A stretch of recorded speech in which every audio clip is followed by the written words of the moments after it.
Being here today, happy Valentine's Day. You must love our schools to be here today.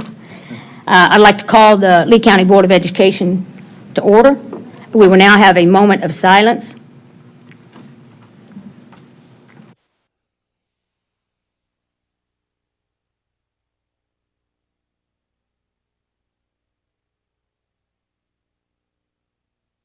At this time, we will now have the Pledge of Allegiance. I pledge allegiance to the flag of the United States of America and to the republic for which it stands, one nation, under God, indivisible, with liberty and justice for all.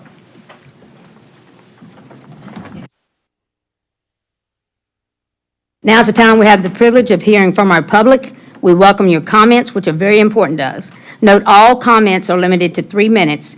As a reminder, please come to the podium to comment, and it is helpful for the board if you'd provide us your name. Please address your remarks to the board chair. Note that we will not be entering into a dialogue at this time. The purpose of this agenda item is for you, the public, to inform us, the board, about your views. If the members of the public have any factual questions, staff will be glad to address them, and please speak with our superintendent, who is seated right there. Thank you. The very first person we have is Katie Eddings.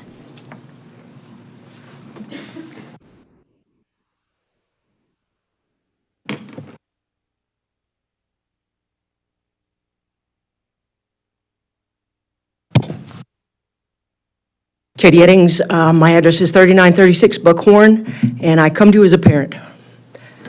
The success that I've had as an educator has only happened because of the relationships that were formed in my classroom. Those relationships were instrumental in the academic success of my students.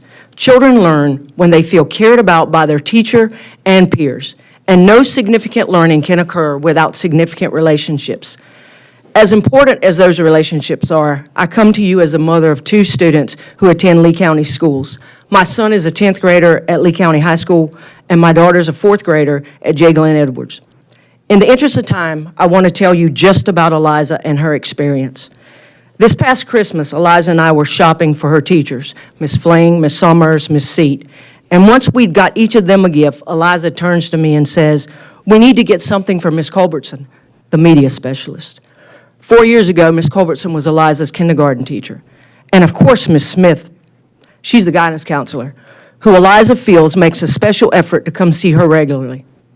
A few days ago, we were walking through Walgreens, and Eliza saw a flamingo toy, and she immediately stopped. "Mama, Miss Culbertson would love that. She loves flamingos, you know." Today, my baby girl gathered all her Valentine's gifts, one for Miss Fling, one for Miss Summers, one for Miss Seat, one for Miss Culbertson, and one for Miss Smith. And Eliza stepped from my vehicle to the place she loves, J. Glenn Edwards Elementary, her school. Eliza feels loved and cared about by these teachers at her school, and this relationship started when she was in kindergarten. These teachers have nurtured my child's love for books and school. Eliza and every child deserves a champion, an adult who will never give up on them, who understands the power of connection and insists that that child becomes the best that they can be. One thing's for certain, we don't all have the same morals and values. And in your house, it might be okay for the entire family to sit around in their undergarments. But in my classroom, everybody wears outer garments. So when I teach your child that wearing outer garments in school is us establishing morals and values from our classroom, it is not to contradict what is being taught at home. However, children need to understand that what may be acceptable in their home may not be acceptable when they step into the real world. Morals and values need to be taught by the significant adults in the lives of our children, whether at home or school. And research tells us that every major corporation in the world wants employees coming to them with soft skills, which companies find more important than the technical skills that they can teach their employees. It's those soft skills like empathy, teamwork, communication, respectfulness that employers want employees to come with. And as a teacher, I would be neglectful in my responsibilities to not model and nurture those skills in every child at my school. Thank you. Perfect timing. Next, we have Stephen Roman.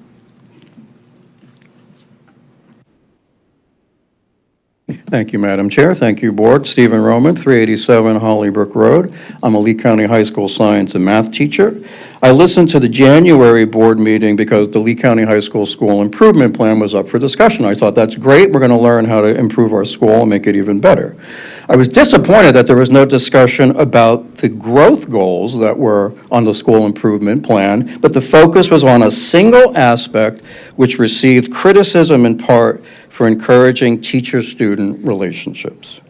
Teaching is relationships. Good teachers know how to develop appropriate relationships. The Lee County Schools mission statement says Lee County Schools will teach each student the social and emotional skills needed to become a responsible and productive citizen. Social skills are relationships. The vision statement begins, Lee County Schools in partnership with the community will provide challenging learning experiences for students in a safe and supportive environment.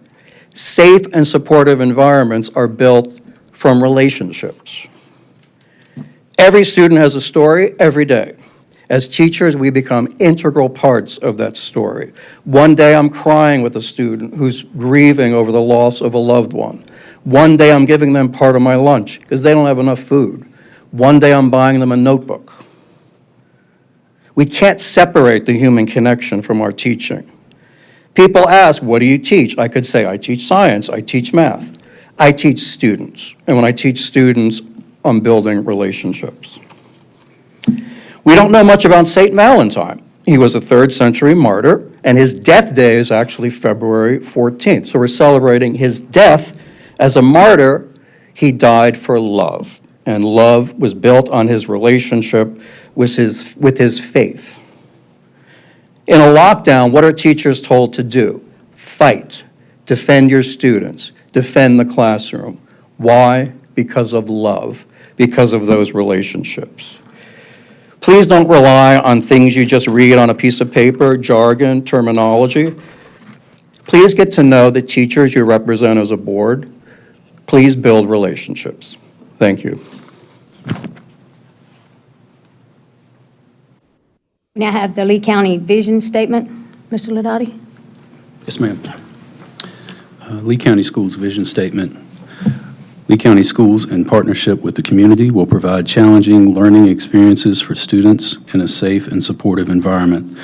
We are committed to academic excellence, technological innovation, social responsibility, and lifelong learning. Our success will be demonstrated by the achievement of our students and their positive participation in society. Ethics Statement. Mr. Gasser?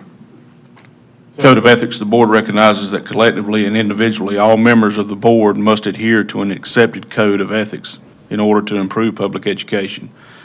Members of the Lee County Board of Education should avoid conflicts of interest and the appearance of conflicts of interest as we handle the work of the board, avoid the solicitation and/or acceptance of gifts in return for advice or assistance on matters concerning the operation of the business of the board, avoid the misuse of public funds, avoid misrepresentation or falsification of facts, and avoid making confidential information public. The board accepts the Code of Ethics established by the North Carolina School Boards Association. Okay, next we have the approval of the agenda. Would a member care to make a motion? Move to approve the agenda. Do I have a second? Second. Okay, the motion has been moved, and we have a second to approve the agenda. Is there any discussion? Are you ready to vote? All those in favor say aye. Aye. Those in opposition, no. The motion passes. The Lee County Board of Education will accept the agenda. Next, we have the approval of the minutes from January the 10th, 2023, and our special called meeting of January the 25th, 2023. So moved. Second. Okay, we have a motion, we have a second.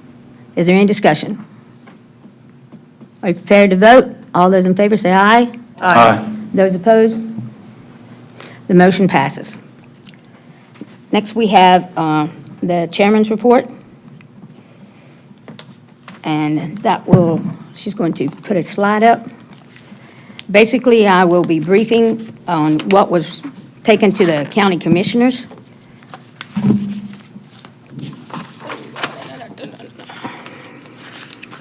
Okay. It's just a brief overview. And the rationale behind doing this during the chairman's report was to save a lot of time and discussion, hopefully, in the middle when we get to that process as well. Just remember, this is a review. This is not a discussion. I'm just providing you the information that was provided to the county commissioners. No one would argue that the Constitution states we have a responsibility to provide a sound, basic public education to every child. North Carolina law provides Lee County Board of Education powers of supervision and control of the public schools located within Lee County. Local control over establishing our school calendars is an integral component of school system supervision and the administrative powers with which the Lee County Board of Education is assigned. The traditional calendar impedes the ability of our schools to fulfill that educational mission. Our board is directly focused on academic achievement and growth. With that in mind, we must provide every available path to help our students succeed. We have a declining performance across most of our middle and high schools. Next slide. As you can see on these slides, on the presentations, you can see how long that we have been declining in particular areas. This is East Lee Middle School. Next, we have San Lee Middle School, again. West Lee Middle School, again. Lee County High School, and Southern Lee High School. Those of you that may want to see these slides or to print them out, they're all available on our FYI packet under our agenda on the Board of Education site. The traditional calendar, if we start in late August, that start date means that our schools are unable to complete the first semester until January. So what does that mean? How many kids want to go home, take their books during Christmas break, and then come back and take a test? And by the way, the charter schools and private schools are not required to abide by this same law. This requires that the only time, and if you look at the charts that was up there previously, you see the breakdown for 10 years. So what was different in 10 years? The very last time that we have ever had calendar flexibility was over a decade ago. The only exception was during COVID, and that was during the pandemic. The limited data that we got during that time cannot actually serve as an accurate reflection or correlation to the calendar changes given the direct impacts of the pandemic. However, it is well documented through multiple studies that children will experience a phenomenon known as learning loss during breaks, which has a significant disproportionate impact on low-income students. We currently have about 900 students and families that are associated with the military. During the military, they have a PCS during the summer. For the civilians, that means permanent change of station. That is extremely highly stressful time for families and children during that process. Research and data will show you that the number one time of suicides within the military is not during Christmas. It's not after a deployment. It's during the PCS move. Our teachers are aware of that, and they're very supportive of our students in that. Also, we have the advancement of placement tests. They are given the same day nationwide, which means if we go with a certain calendar, it shortens our amount of time that Lee County students have to learn the materials and prepare before the exam. They will lose approximately over 20 instructional days if they attempt to do the exams before Christmas by maintaining the rules in the traditional calendar.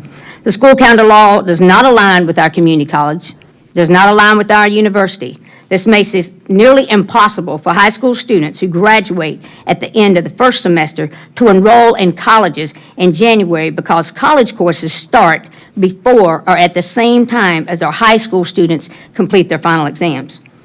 With a little flexibility built in the calendar, scheduling makeup days is extremely challenging, increasing the likelihood of using unpopular days like spring break and Saturdays as makeup days. Fall sports and bands have not changed to coincide with the state mandated calendar, causing some athletics and band events to occur even before school starts. This will also improve our teachers' morale.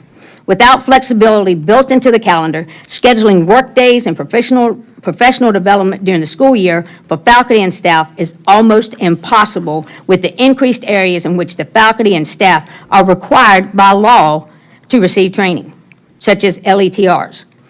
Teachers want their students to succeed. It's disheartening to teach all year, and the scores simply do not correlate with our school, and then the schools become low-performing schools, and I believe personally that that is disheartening to all teachers because anyone up here who has taught a classroom And I gave the example with the county commissioners that I taught the PA students, if they did not pass their national exams, it doesn't matter what anybody says. What the rationale was, as an instructor, that concerned me. I took that home with me thinking, I really wish they could have passed that exam. How did I fail? What did I do wrong? Our teachers haven't failed. They've not done anything wrong. We have a law that is compromising that.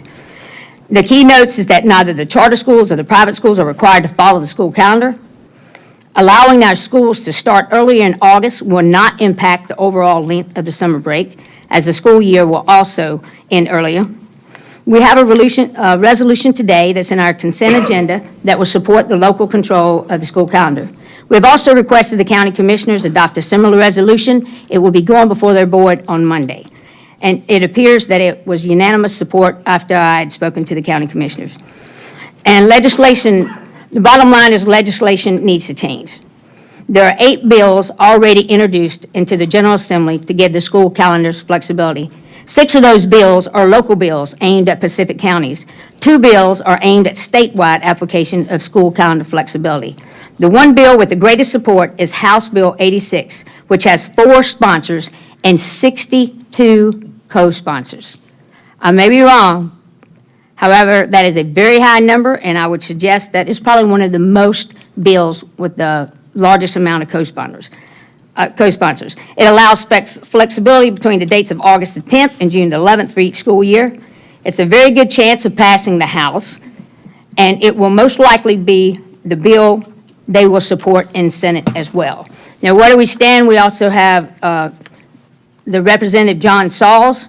Tomorrow is filing, I talked to him before I came here, is filing one for a local bill for our own county and to help secure the school calendar flexibility for the upcoming year. In conclusion, I explained to the county commissioners that the traditional calendar impedes the ability of our schools to fulfill the educational mission, and I requested that they adopt that resolution as well. That's all I have, sir, and now we have the superintendent report.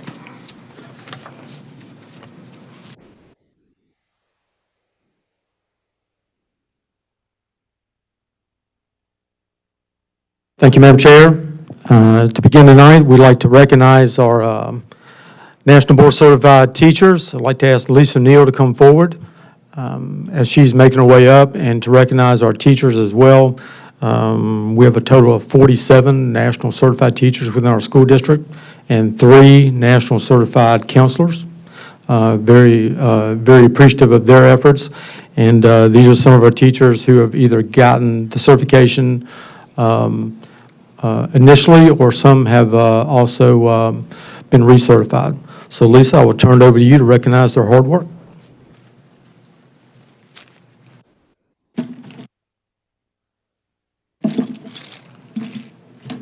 Thank you, Dr. Bryan. Good evening, board members, and happy Valentine's Day.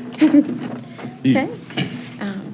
If you know anything about National Board Certification, you know that it is a very, very rigorous, laborious, and time-intensive process. I can say that firsthand because I have gone through the process. I am a National Board Certified teacher, and I have since renewed my National Board Certification twice. But tonight I would like to recognize our newly certified National Board Certified teachers, as well as those who have recently renewed. Now they call it maintaining National Board Certification. So if I can please have all of our honorees come forward, and if you'll stand over here so we can recognize you. But the National Board is recognized as the gold standard for teacher certification, simply because of the belief that higher standards for teachers means better learning for students. To achieve certification, teachers must demonstrate that their teaching meets the standards for accomplished practice through a very lengthy and rigorous, peer-reviewed, performance-based assessment. To say the least, it is no easy task, but well worth the effort. And for me personally, my journey to certification was by far the most rewarding professional development experience of my career. And this is year 26 for me. So it has opened doors, it has created opportunities for me, and I think the folks that are standing here before you can probably say the same thing. As Dr. Bryan mentioned, we do have 50 what we call MBCTs in the district, National Board Certified Teachers, 3 of which are counselors. And North Carolina has the most National Board Certified Teachers. 23% of our teachers in the state are National Board Certified. And that is among the 133,000 MBCTs nationwide. So my goal is to recruit more teachers to become interested in pursuing National Board Certification. We have several teachers that are in the pipeline who are currently somewhere in the process of certification. Ideally, it can take 3 years for teachers to certify if they choose to take different components in different years, but it could take potentially 5 years for teachers to certify if they have to retake certain components. So like I said, it is very laborious, it's time intensive, it takes a lot away from family, it requires ultimate dedication, we'll say that, won't we? Is what it requires. Okay, so let me recognize these outstanding educators here. So we have a certificate for you, and I also have a National Board lapel pin, which is on my keychain here. And I'm proud to wear it every day, because I know the sacrifices that I had to make going through the process. So we have Jenna Sanders. She is from LEC. She is a newly National Board Certified teacher, but she could not be here with us tonight. So I will make sure that those who couldn't join us tonight receive these. Okay, we also have Taylor Waters. Okay, so Taylor, congratulations. Okay, and Taylor, she is at B.T. Bullock Elementary School. Okay. So then the rest of our folks up here are those who have renewed their certification. Up until 2021, the renewal was every 10 years. Now it's every 5 years, and they've called it maintenance of certification.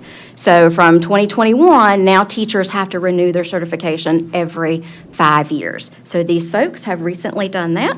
So we have Catherine Brown from Lee County High School.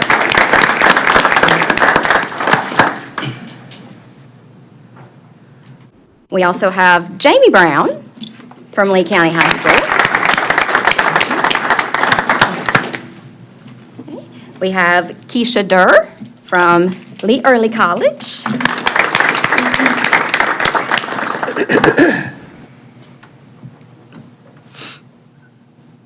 Okay, we have Jana Hurt from Deep River Elementary. Stacia Katrumpus, who could not be here tonight. She is from Southern Lee High School. We also have Kenneth Neal from Southern Lee High School. He could not join us this evening. We have myself, Lisa Neal. Hey, Lisa. Neil Rosser from Greenwood. He could not join us either tonight. Okay. Then we have Robin Showalter from Southern Lee High School.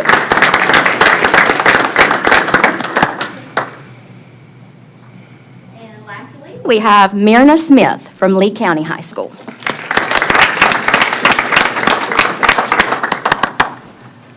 So again, if you all could help me congratulate these wonderful educators, give them another round of applause because they are truly exceptional in their field.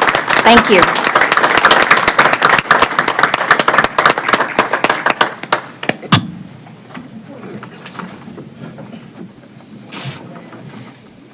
You want us to get up and squish behind? Absolutely. Let me get out of the way. They said stand up and stand behind them, y'all. This way we're kind of... This work?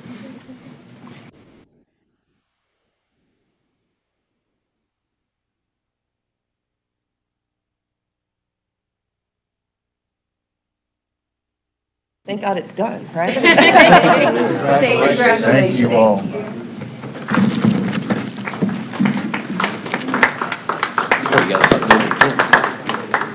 Station for that. And I think you probably already figured this out, but Lisa Neal does a great job with this. And making sure everybody has what they need and organizing it all. So kudos to her and what she does. This time, I'd also like to ask Dr. Johnny Waller to come forward, please. Dr. Waller is going to recognize our Clean School of the Month.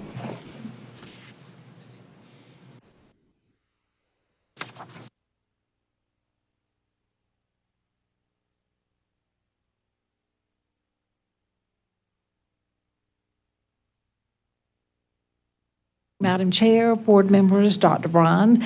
So at this time, I have great pleasure in introducing Dr. Lisa Duffy, who is the principal of J. Glenn Edwards, J.R. Ingram, I'm sorry, and her staff, and they are the Clean School Award winners for this month. Dr. Duffy.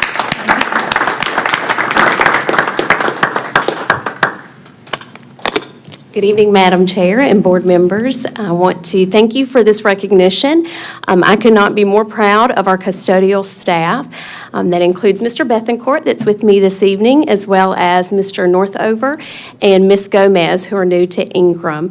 I have had the great pleasure of working with Mr. Bethencourt for over 10 years, as well as his lovely wife, Martha, who is in our ESL department at Ingram. But Mr. Bethencourt has only served in the role of head custodian for 1 month, and he has done a fantastic job leading our team, and I am so appreciative of their hard work to keep our school clean and safe for our students and staff so that we can focus on learning every day. So thank you again for this recognition, and a big thank you to the custodial staff at Ingram. They are awesome. Thank you.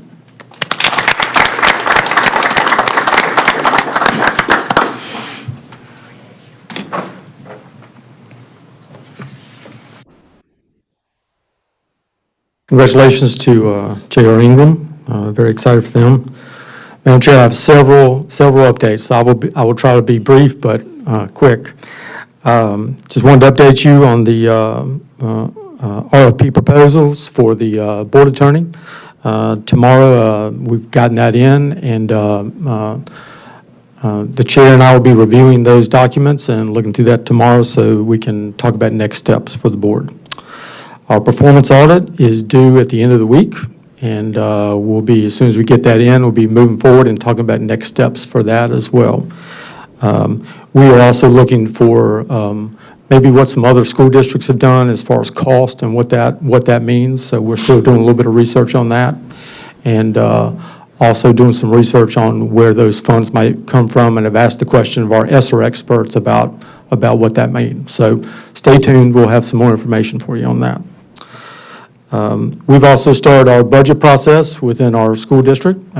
We've met with principals and directors and staff to gather input, and right now trying to formulate those items which we think we'll bring to you that we think are important to talk about.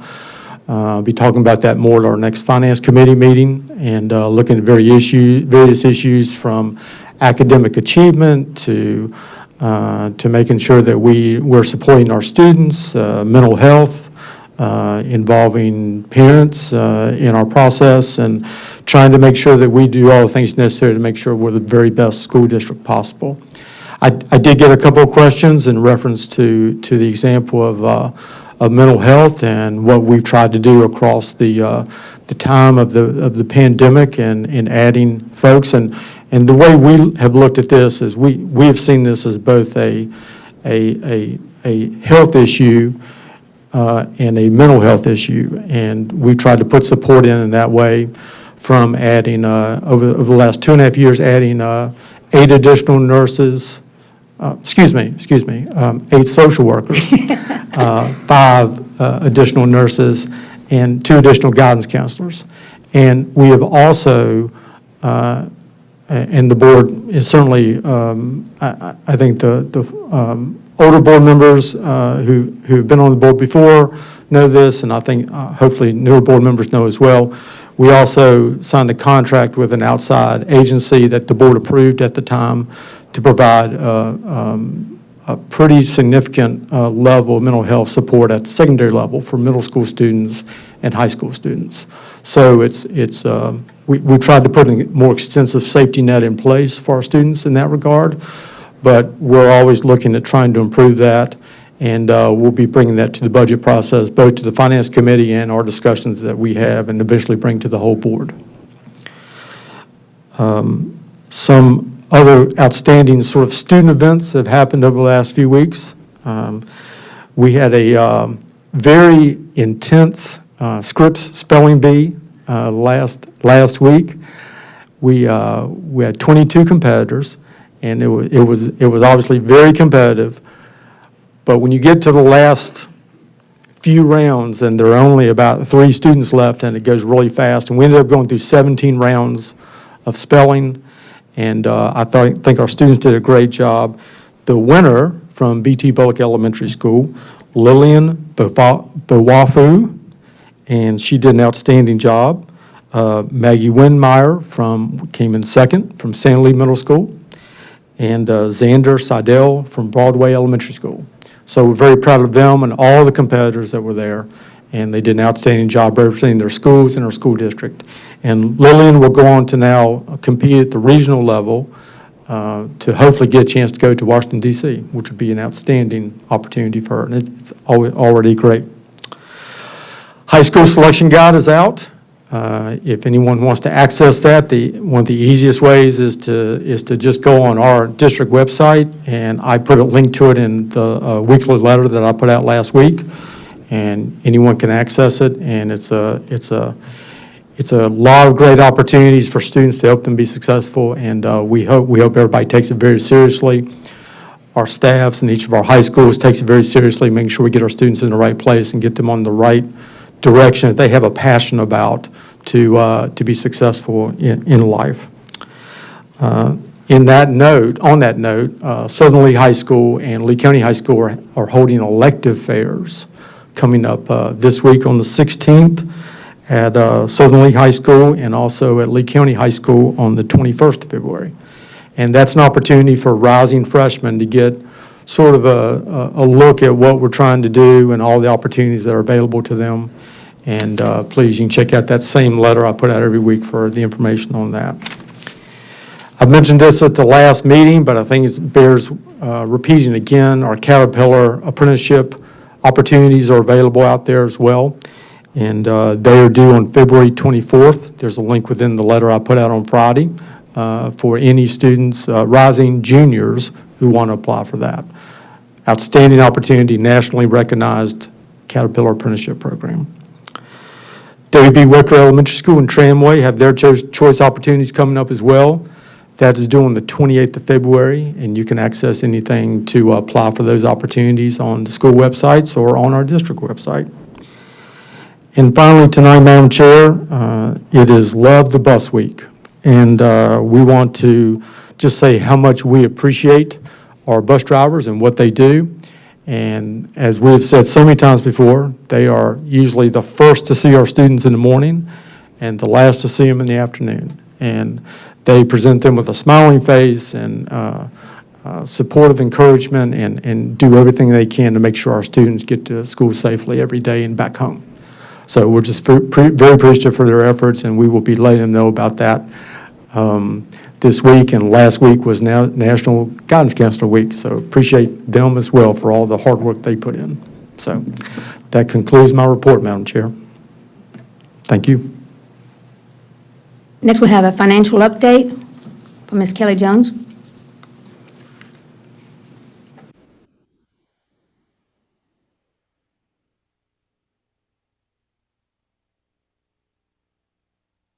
Madam Chair and members of the board, at the last board meeting, it was requested that we do some additional research on the different fees that we pay to School Board Association. So that information has been provided to you. We pay $1,500 for the Legal Assistance Fund contribution. That also was established in 1986 and is the funding mechanism to write and file the Friend of the Court briefs on behalf of the local boards of ed and challenging the constitutionality of laws passed that negatively impact public education. So that was that fee. The online web hosting fee, that is the fee that we pay. It's $3,650. That is what we pay to School Board Association so that our policies can be hosted online. The $2,500 was the annual policy update fee. That's where we receive those policy updates for our policy committee, as well as their recommendations. The $4,000 NC back contribution, that was, I did some research on that, and I was at a conference last week, and they actually talked about it and stated that with the tax laws in regards to School Board Association, they are not allowed but to have 2 lobbyists on the books. So therefore, they formed the NC back program so that they could have a different tax status, so that they could have additional lobbyists on behalf of school board associations, and said that their sole purpose was to enhance the advocacy efforts of the School Board Association in promoting its legislative agenda. Said there is absolutely no involvement in political campaigns, elections, endorsement, PACs, and et cetera.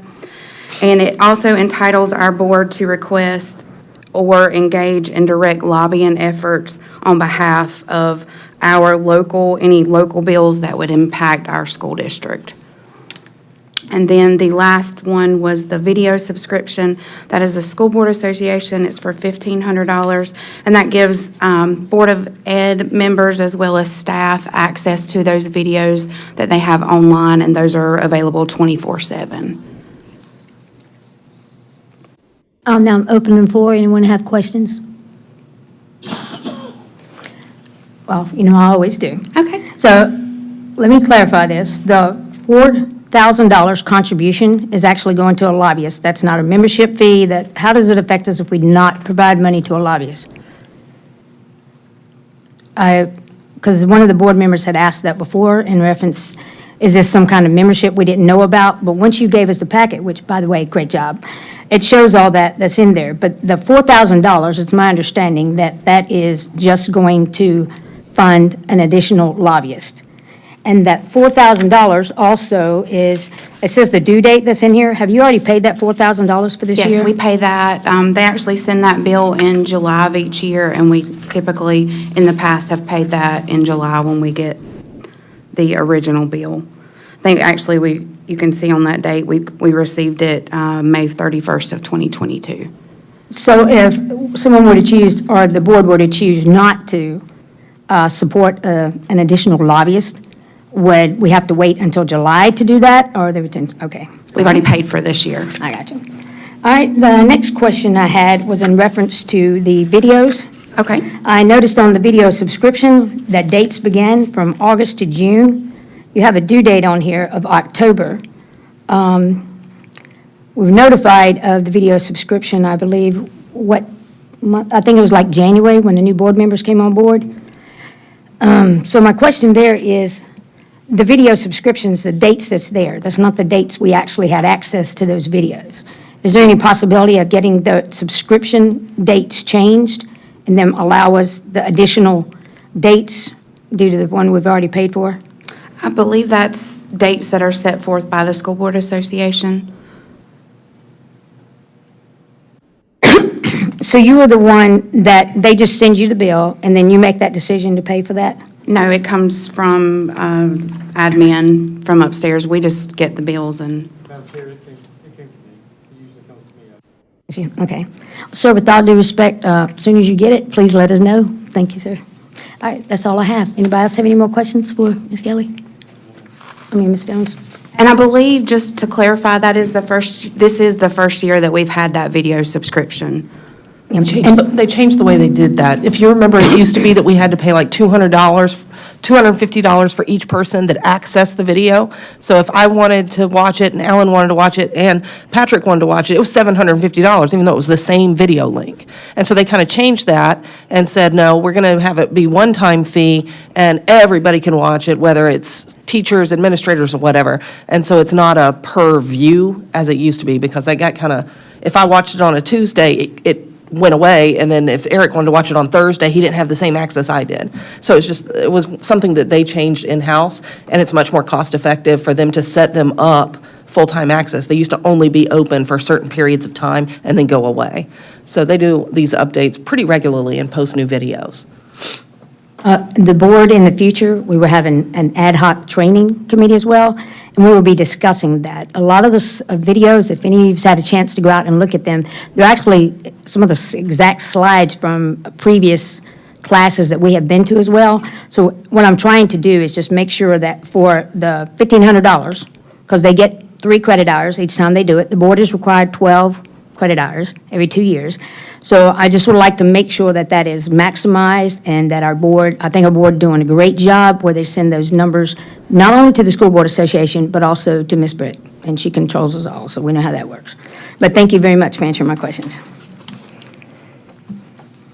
Madam Chair, I had a question on the superintendent's report. I don't know if we can go back to that or not. Are you calling for an alibi? I just wanted to ask, and it may not be a question for the superintendent, it may be a question for the board, but what are the next steps for the audit? Where will that go to a committee when you discuss that tomorrow? I can answer that question. The next steps is the audit has not been closed yet. It's still got, I think, 48 hours. And once that's closed, when we do the audit for the performance, because that's a major issue, it can be reviewed by the committee, but it actually comes before the entire board, just like a lawyer does. Those are major events, and it's a very significant cost.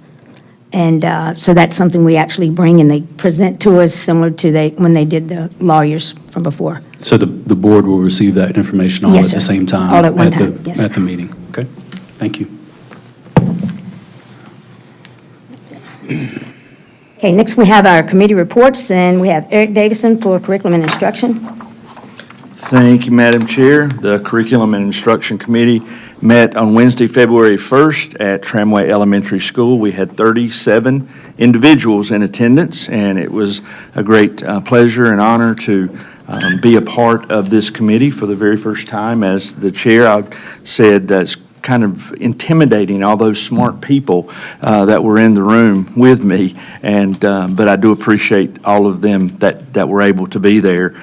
The business that we conducted and this information regarding the Summer Achievement Program is part of our consent agenda, but that is going to be taking place this summer. This is something that has gone on in the past, and we heard about the details of that, and there is information about that also in the packet of materials that the board receives and is available to the public. There was also a presentation from Dr. Chris Dawsonbach regarding versions A, B, and C of our calendar, and there'll be more discussion about that in just a moment.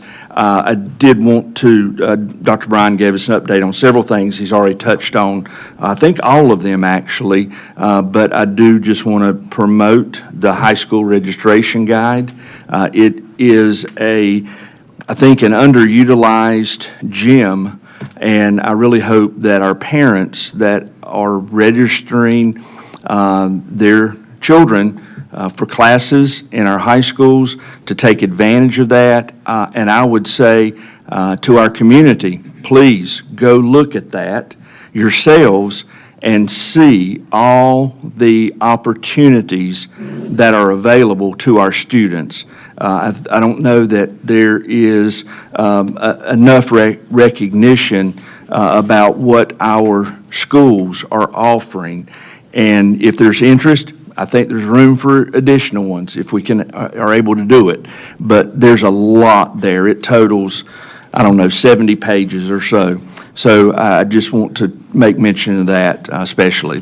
The next district curriculum and instruction committee meeting is scheduled for Wednesday, March 15th, 3:30 p.m., Southern Lee High School.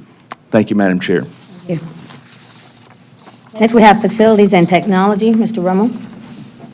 Thank you, Madam Chair. So Facilities and Technology Committee met and had a few items on the agenda. The first one was to discuss Southern Lee High's cross-country course, which currently does not exist. So there is a proposal to put a course basically around the property for the cross-country team. So at this time, Chris McNeil is gathering estimates to complete that course around the property, and we will review detail on that next month and bring any recommendations to the board in the March meeting. The next item we had was the capital improvements program. So that discussion was based on, in the January board meeting, that capital improvements program was sent back to committee for additional review. We were pleased to have Commissioner Bill Carver in attendance and provide some input on that.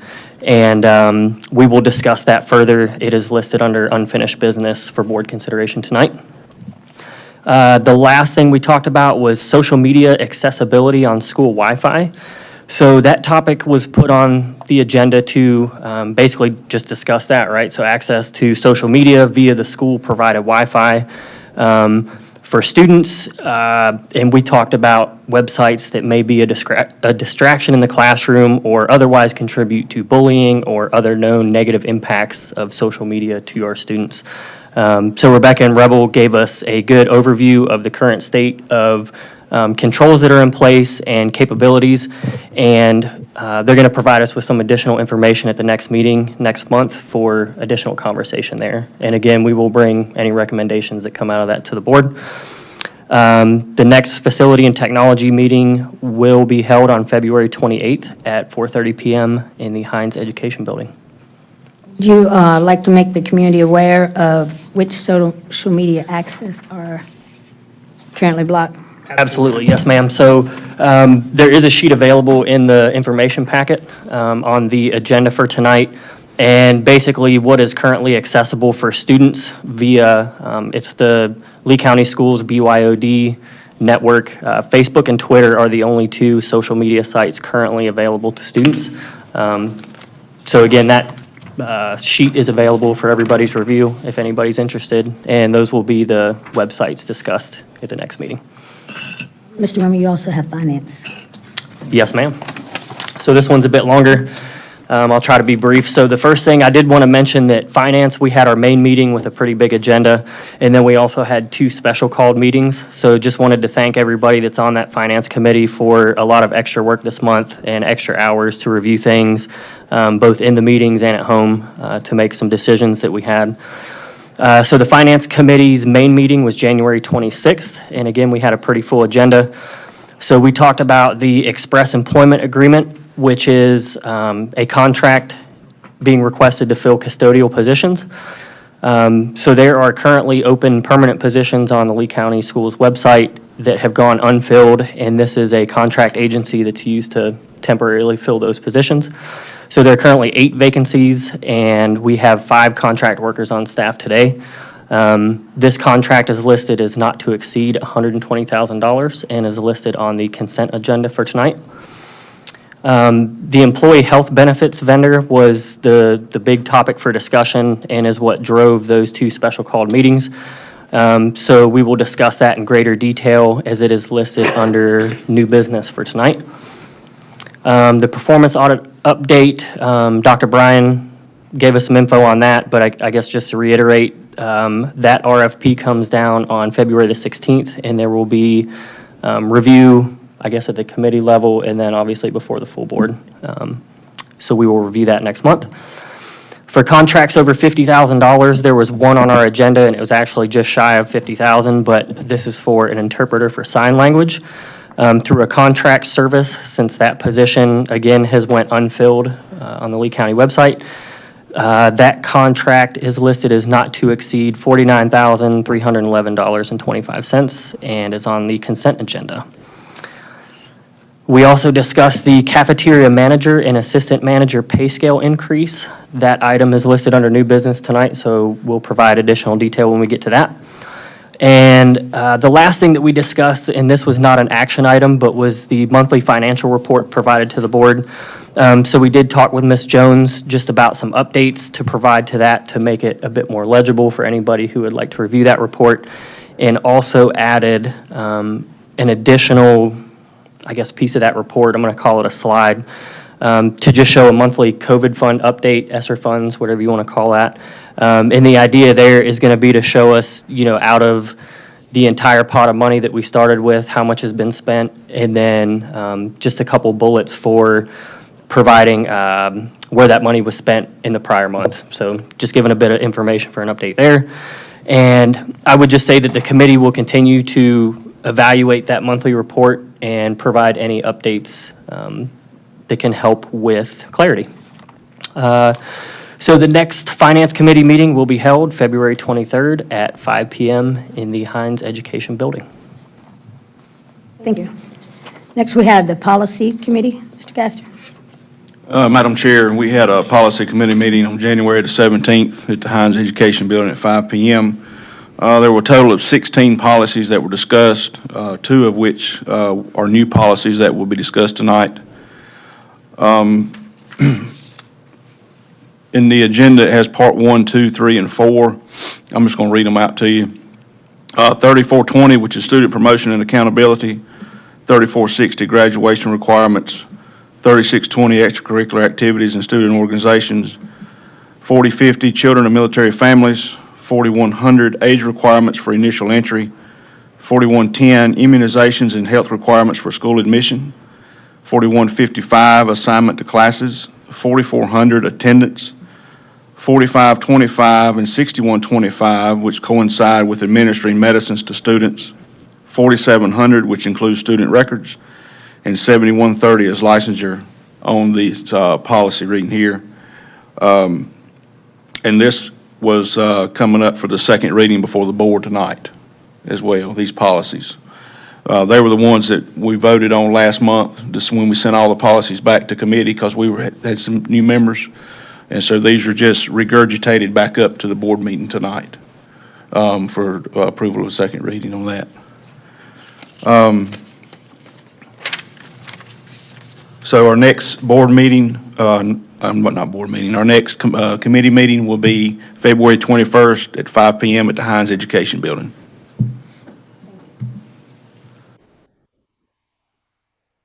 Now we move on to the action items.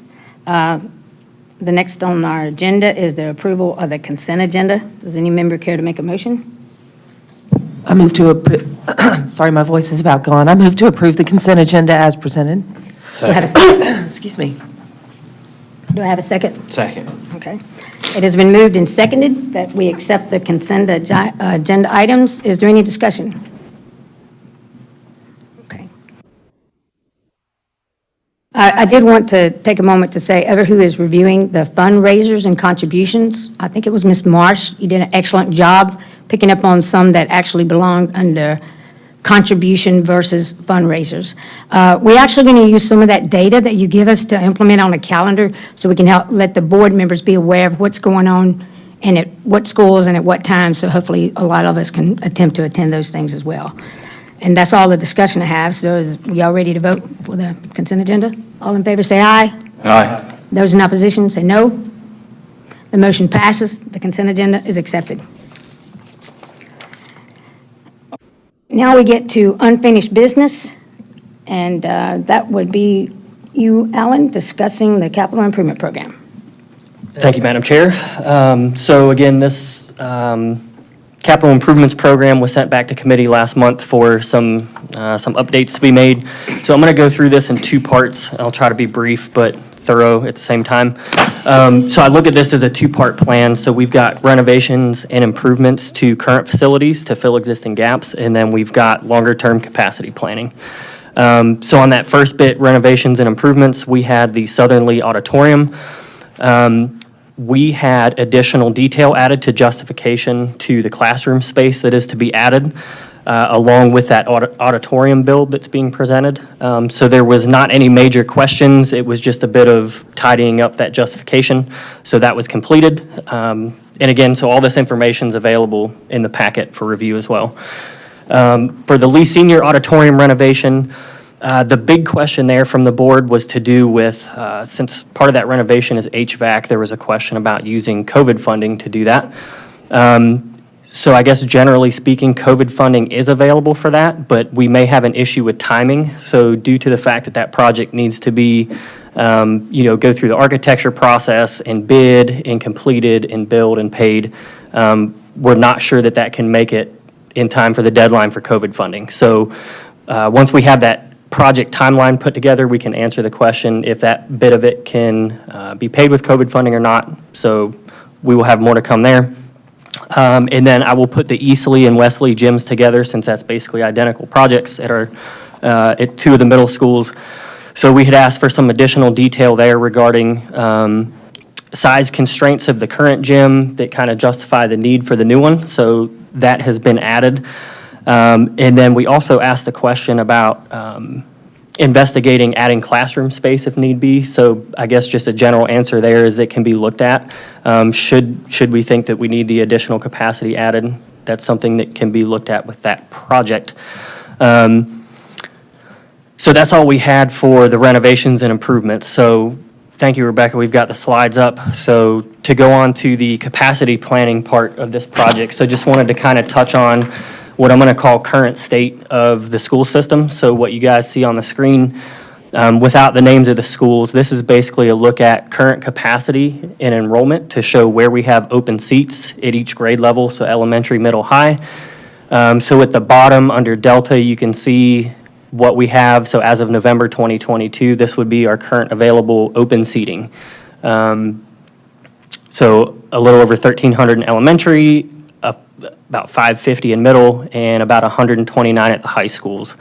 So I do want to note that with the high schools, that does not include the proposed addition of 6 additional classrooms at Southern Lee. So we will, when that auditorium project's complete, we will add some additional capacity there.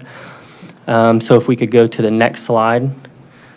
So this is what I'm going to call future state, and just something to highlight here. So this estimate, this is based on population data from Don Kavoskitz. Did I say that right? Perfect. So again, this is just high level look at how many students we might see to get in the next, we're going to call it 5 years. So there's not a hard timeline to this at this point. But just to give you some background on where this came from, so on the left, 28,072 is the number of residential units currently in our county, and 9,100 is the rounded number of students we have in the Lee County Public School System today. So that gives us a total of 0.32 students per residential unit as we stand today. So extrapolating that, Dawn gave us the estimate of approximately 12,000 additional residential units to be added in the next 5-ish years. So using that 0.32 students per residential unit, we stand to increase our student population by approximately 3,900 students. So again, this is a high-level look at that number. This is just taking existing Lee County density and again, extrapolating that to the number of residential units that we may expect to see. So I do want to highlight that this data needs to be refined before we make any final decision on what to build, where, what grade level, any of that. And that's what we're going to do going forward. So if we could go to the next slide that kind of highlights our next steps. So what I try to do here is just kind of lay out the questions that we're going to answer within the committee to make this determination on what, if any, schools we may have. So the things highlighted in green are the things that we currently have. So with the main bulk of data, we've got what I'm going to call iteration 1. So that is that preliminary student growth numbers for, call it the next 5 years. And that's what we use to create this capital outlay that we have in the packet provided. So that just gives us the rough number of students that we could expect to see over the next 5 years. So as we continue forward, we are going to have to refine that again. So we need to break down, so we talked about 12,000 residential units. So in that 12,000, you have some that are already complete, some that are being built today, some that are permitted but not even started yet, some that are requested and approved, and some that have just been proposed. So that's what we're going to use. We're going to break out how many of those 12,000 fall into each bucket to kind of set a timeline and, say, okay, well, next year we'll have X number of homes complete and should add, however many additional students. So we'll be able to timeline that. So iteration 3 then breaks down that population increase by district. So we're going to know where these additional students, what schools they would look to funnel into. Do we need to do any redistricting, or where we might need to add additional capacity? And then iteration 4 will give us and this one's going to get a little artsy, I think, but trying to estimate that population growth based on age. So where do we think they're going to go? Do we think we're going to get a whole bunch of students flooding into the high schools or elementary schools? And again, that's going to be a little artsy because then you're trying to guess the age of people that are moving here. So then just to touch on the bottom, some of the other useful information that I see that we are going to need is just a bit of info on our charter and private schools in town. So I think everybody is probably aware that we have been adding charter schools to the county, but just getting a feel for what their capacity is, if they have plans to increase their own capacities that may take some of those 3,900 students, and just trying to understand that. So that's another bit of information that we need. So with that, I think the only thing I wanted to note here, so I guess I gave us, I'm gonna call it May, the May meeting of this year is a deadline. So I think we can probably get this together by April, but I don't want to over promise and under deliver, so we'll call it May. And then I know that this proposal as given lists an elementary school and a middle school. So I think I've had some questions come to me about that because again, so the one slide I showed mentions, 3,900 students, but it doesn't give an age. And then we talked about the existing capacities within each grade level. That doesn't necessarily on its face coincide with an elementary and a middle.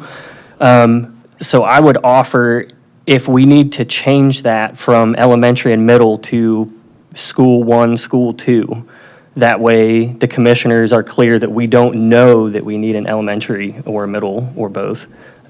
We could do that to kind of, it's going to make it more vague, but it gives them the understanding that we believe we're going to need more capacity. We just don't know where it's needed yet, and we will bring that to them. So with that, I'm happy to answer any questions, but this capital project outlay came through committee, and it was consensus of the committee to approve that and bring to the board for consideration. So, do I have any member care to make a motion in reference? I'd like to ask a question. You can do that after we make the motion okay. to discuss it, I'm sorry. Would a member care to make a motion? I'll make a motion, Madam Chair. Need my help? The Lee County Board of Education, the motion is for the Lee County Board of Education to approve the 2023-24 through 2027-28 capital improvement program. Is there a second to that motion? Second. Second by Eric. Now, is there any discussion? Not so much discussion, but more of a question. Is there been consideration when we talk about even repurposing schools to retrofit, I guess, an elementary to become a middle, or, is there any of that discussion, or could there be discussion to add capacity? And I think redistricting is something that we might very well have to consider in doing that. But that thought came to my mind as you were presenting. So maybe just to say that might be another possibility of how we can increase capacity. I don't know. Sure, yeah, so I can tell you there was no specific discussion about, repurposing a school necessarily. We did talk a bit about increasing capacities at existing schools, and it was noted that you can't just continue to do that because for example, the cafeteria and, other kind of hard services there are finite. So you can only expand classroom capacity so much without having to do something with the rest. There was some discussion about that historically. Edwards and Ingram. Yes, Edwards and Ingram were designed so that you could take what they have and basically mirror image that onto the back of the building. And so that was kind of the initial thought process until we discovered the capacity in the lunchroom issue, that there are certain services that have a limited time. And even if you had more space, if you doubled the size of the cafeteria, then you're talking about space, time, money, and personnel that just wouldn't necessarily be feasible. And so that's something that we've looked at and kind of already said, good idea, not necessarily feasible for the purpose at this time. But I think when we talk about lunch, I know this has to happen at middle and high schools. I mean, there are multiple lunches to be able to serve. Those cafeterias cannot seat all of the students at one Right. time, so there's multiple lunches that occur. So, If I could redirect the board's attention, please, we are discussing this particular CIP that we have to present to the county commissioners. Right. In reference to the schools, how we do all that, that's kind of getting in the weeds a little bit, and that will actually go through facility, and there is a long, drawn-out process. All the supporters of the W. Wicker School, you see what a wonderful school we had there, it took years to get all that done. Those decisions are not made sitting right here in this boardroom. So if you don't mind, if we could just get back to the CIP. Is there any questions in reference to the CIP? Any more discussion at all? Okay, thank you. So it has been moved and seconded that the Lee County Board of Education approve the 2023-24 through 2027 to 2028 capital improvement plan. All those in favor, please say aye. aye. Those opposed, say no. The motion passes unanimously. The Lee County Board of Education approves the 2023-24 through 2027-28 capital improvement program. Thank you.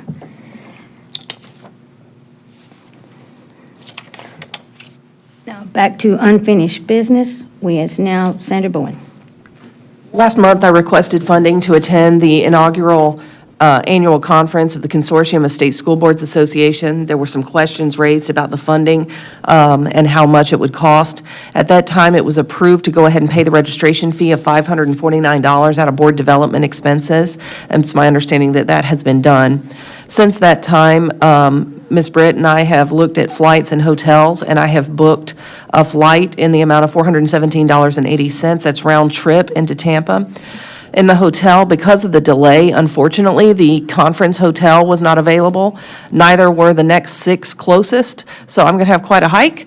But fortunately, there is a shuttle available from the hotel that I will be staying at, which is about 9 blocks from the conference site. That amount comes to $813.80 for the nights in question. The meals, the data that you see here is what is approved by the state for meals, and it is a not to exceed. So if I spent $10 on breakfast, the most I could request reimbursement for was $8.60.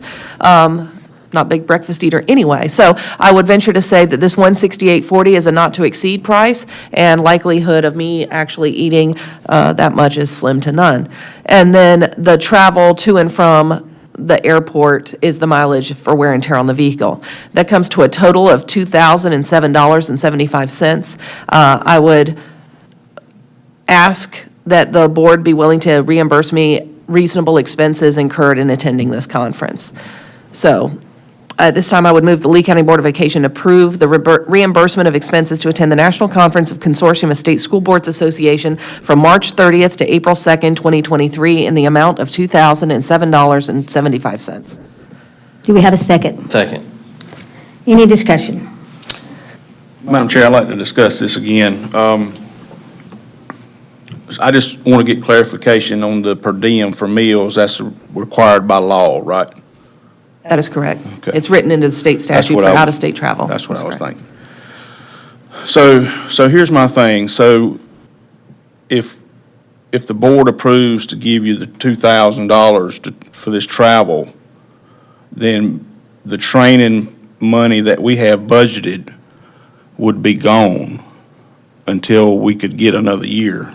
Am I correct in No, that? it would be a special allocation from the board member funding. It would come out of not the training funding for professional development that is limited to each board member, but rather from a separate pot of money that is the board expenditures, things like paper, the law books, and that kind of thing. It's a separate expenditure. Okay. So in that, Madam Chair, my personal opinion is that we've paid the $549 for registration. She has about $430 or whatever for that training that's left over. She wanted to use that. My recommendation would be that if Mrs. Bowen wants to go, that's fine, but I don't think the board should have to incur those costs because we've got these new board members that need additional materials that could eat into that funds, is what I'm getting at. Yes, sir. Is there any more discussion? Madam Chair, wasn't you and I showed a document outside of a finance meeting that showed we had leftover money from previous years? Yes. Would you like to address that, Alan? We're trying to stick to this motion right now. So do you have anything to add, Mr. But I don't Ladati? know if it was during the meeting. I think you discussed this after the meeting. It was a. Yes. Okay. And that's a total different subject. So now that you brought it out, we can explain that no one has asked before what happened to our funding. And by me asking one question in finance, we're able to find the additional funding that was put into the general fund. But because we have not, as a board, sat down and discussed how to go about that and what to do with it, with each board member giving their input and data, such as the master training, which is $1,500 per course, where they come here to Lee County and we all get benefited from it. That's why that was not brought up at this board. But I would like to note, since you brought that up as well, I did ask not only the questions for what was not used before that went to the general fund, and they came back with a number for that as well, but also for the individual board members that did not use all of their funding. I felt that may be a kind of like opening up a can of worms, because how far back are you going to go and say they didn't use this funding? Are we going to have a person who was appointed, not elected to the board, say, well, I was appointed to take this person's place, so do we go all the way back then? So we were trying to stick with the budget as it stands right now until we have another meeting or finance sits down with the training, the ad hoc. We will have an ad hoc training, because you're helping us. Patrick has graciously volunteered to help us with the retreat. And during the retreat, the training and the new board orientation committee, they will be discussing those options of what to do with those additional funds. Does that answer your question? Yes, I was just wondering why we couldn't use them for this, for her going. Well, because we have not discussed that in a finance situation. Right now, our policy states how much we use each time for training. I'm not saying that you can't, I just think it's something that the board needs the time to sit down and digest and figure out what they're doing. Just because you find out, you have money, we don't just go spend it. The board as a whole needs to sit down and decide how we can best serve the entire board. And I don't have a thing either way. I'm just saying this is something that was provided in a finance meeting. It was not something that was updated to the board yet. Or was the question answered, can we remove it from the general funds and move it back to where it was at for our training purposes? So I'm not certain if Ms. Kelly can answer that question or not.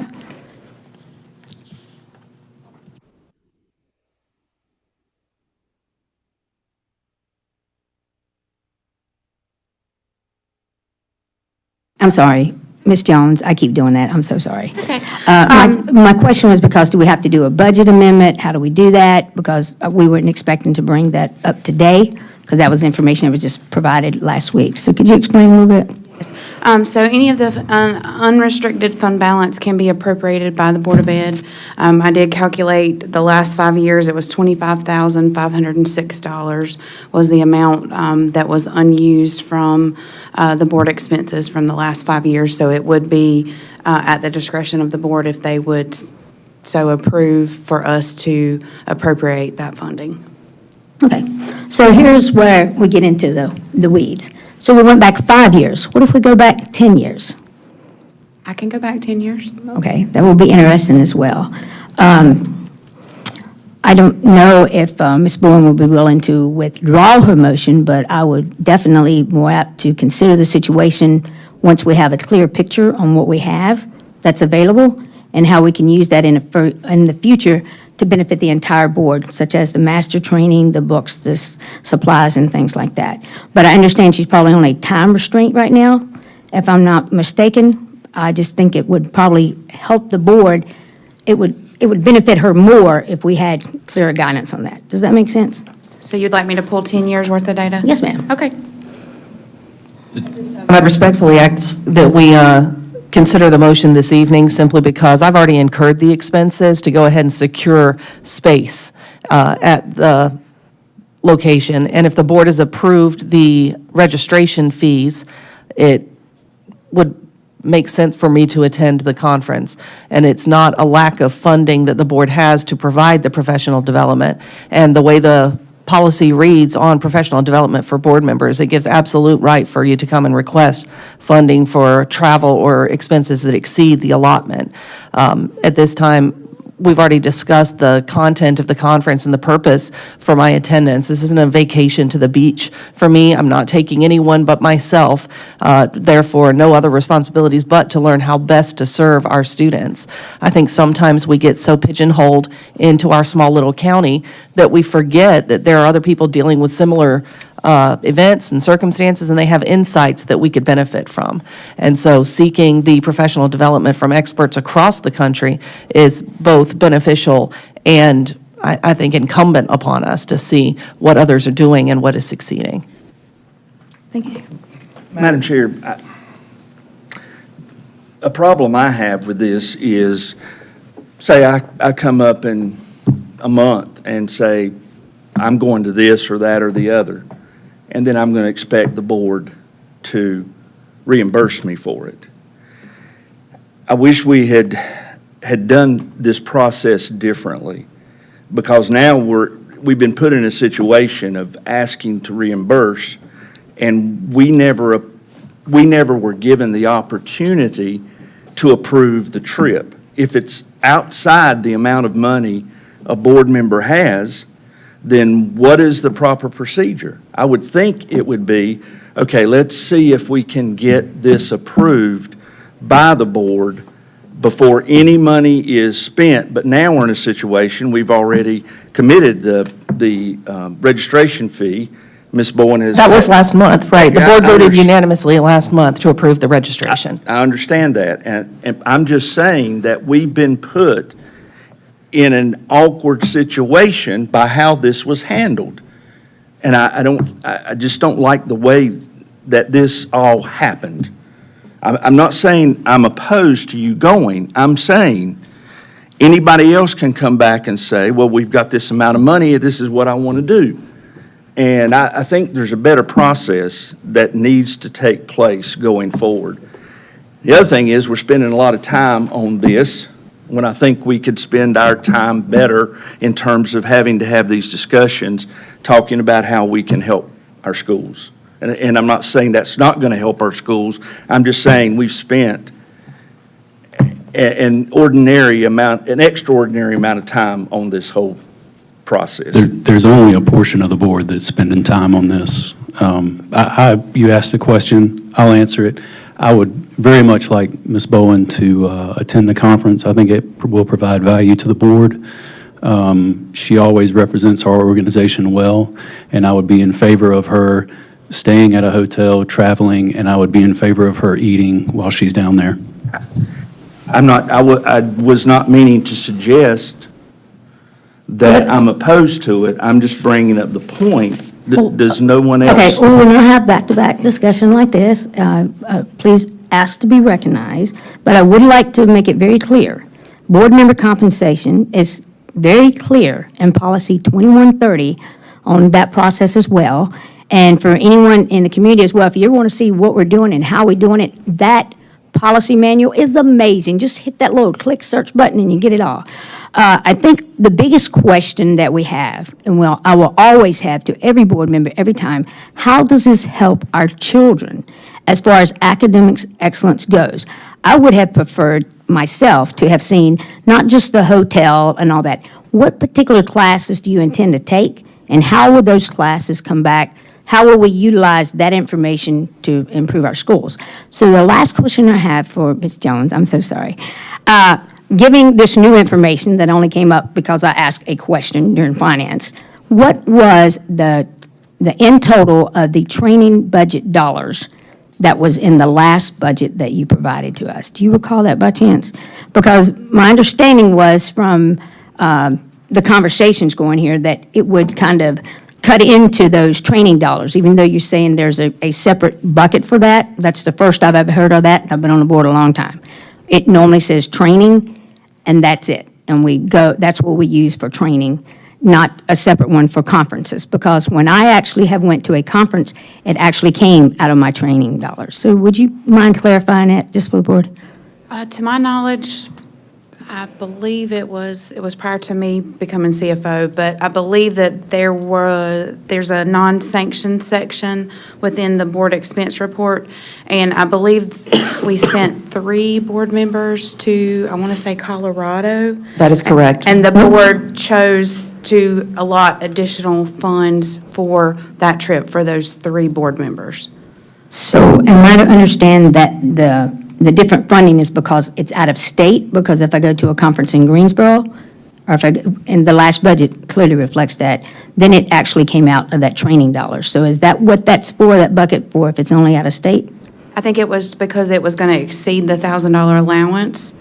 So that was the non-sanctioned piece. And that, at that time, I do believe that they did do a budget amendment like I had spoken about earlier, about where they would appropriate additional funds from fund balance to cover those expenses.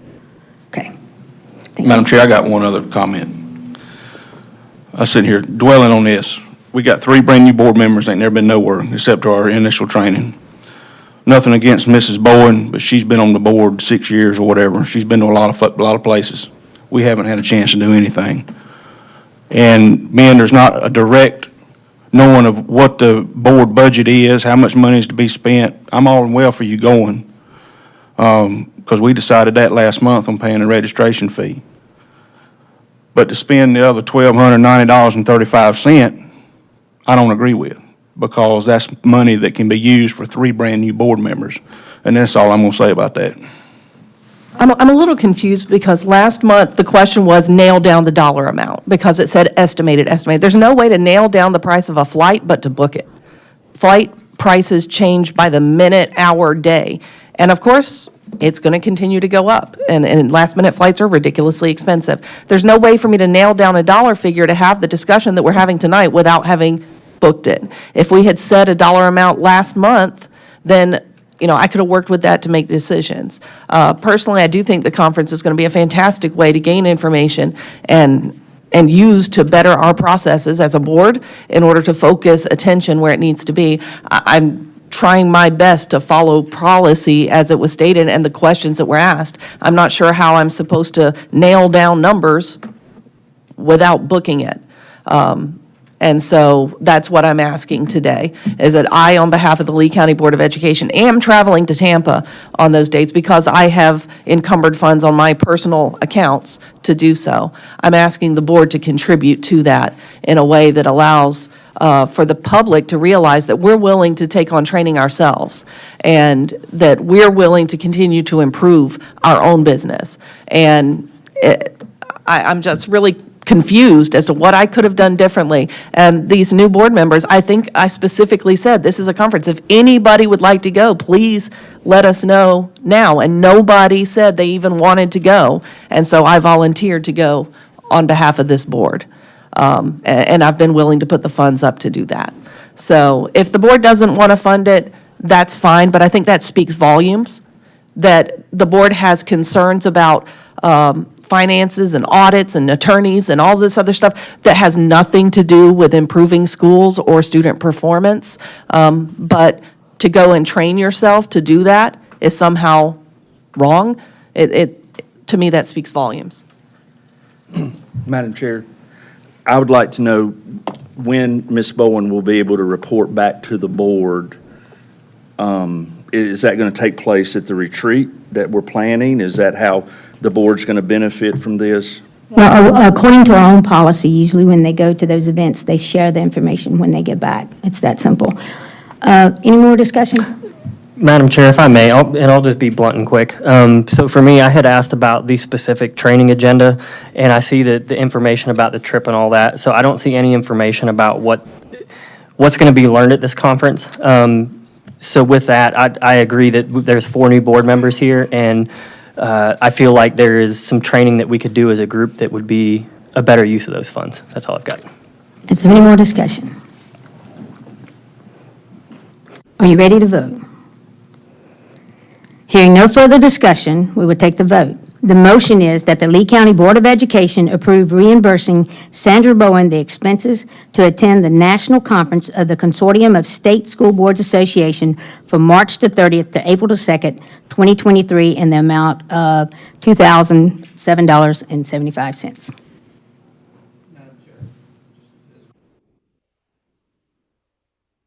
Right, you would deduct that. Okay. Well, minus the, I don't have my calculator in front of me. So minus the initial fee that was paid for registration. Is there, that is the motion. All in favor of, say aye. Aye. Those in opposition, say no. No. No? Okay. Yours was an aye? Okay. So you want her to go to the conference? Because I don't have a problem with that. I just want to make sure we get the vote right. Yes, I Okay. voted for it. All right. And, okay, the vote again? Okay. All those in favor say, clarify the motion? Your vote. She's asking for your vote. Oh, for my vote? For my vote? Raise your hands for aye. That's the easy way. All those that say aye, raise your hand. Those that say no? Thank you. And Mr. Gaster, I will add this challenge to your policy committee to clarify restrictions or what data you would like to have before they go to a conference. For me personally, I'm trusting that Sandra would do the right thing, but we need to know particular classes. When you're going out of state to another place, there's a huge list of that. I would have liked to have seen a particular board member be more proactive about, these are the things we're going to learn, this is what I can bring back to the table, not how much it's going to cost to go. And we will reevaluate the financial situation, which will go back to the Finance Committee in reference of the new findings. Madam Chair, I'll take care of that, thank you. Well, thank you. And Finance will take care of that as well? Yes, ma'am. Now, so the board clearly understands that's $25,000 at least in 5 years that you did not know that was there. So my expectations from the board members is that you be able to send me some materials, whether it's books, anything that's going to help you help our children succeed in the school based on academic growth and excellence. Does that make sense? So if you could probably let me know in the next 30 days, it would be nice, so we have something to work with to take before the Finance Committee. Is that all? Chair, Yes, sir. before I move any further on this retreat, maybe we should add it to new business and this board approve it so that we know how much funding is, so we don't end up in this same position again. And y'all asking me questions why I'm spending money on this, and I'm not going to sit here and take it like that. I mean, No, you're right. you're either going to tell me how much I can spend on this retreat and get it right before I have to answer through these questions again and waste this time again. I agree 100%. How about this, Mr. Kelly? How about I provide a description of the retreat, what the expectations are, estimated dollar amount, and then you say yes or no, and then we'll move forward from there. That's fine Does that with work? me. Yep. All right, thank you, Mr. Kelly. Okay, next we have new business, and we are now going to, I'm sorry, we are on policies for the second reading. Mr. Gaster? Madam Chair, the policies for second reading that we talked about on our January 17th meeting, which were new. One was policy 1305, Parents, Guardians, Bill of Rights, proposed policy, and then policy 7305, Code of Ethics and Standards of Conduct. The remaining three were 2123, Board Member Opportunities for Development, 4130, Discretionary Admission Out-of-County Residents, 7241, Drug and Alcohol Testing of Commercial Motor Vehicle Operators. Some of those three, 23, 30, and 41, were some that were in the first meeting that got pushed back. The only thing that was changed in there was some language, just some small language changes in that. So based off of that, I move that Lee County Board of Education approve the first reading of the following policies: 1305, 2123. Point of order, Madam Chair. Right now, we're on the second reading under unfinished business, so it would not include the new okay. policies. Okay, thank you. Thank you. Yep, no problem. So anyway, so going back to that, sorry about that. So anyway, those policies that I talked about during the first part of the meeting, all of those, other than the small changes, were like should or shall or not should, but would, were changed to like a shall. There was one item in the new board member orientation, and I wrote that down. It might have got missed, and I would like to see if we could approve to make the change of that. But it was under the it was on the first page under the board chair, which I think said mayor should provide the documentation to all new board members, and I wanted to change it where it said the board chair shall be able to provide that material, the new information on that. And that was on page 1.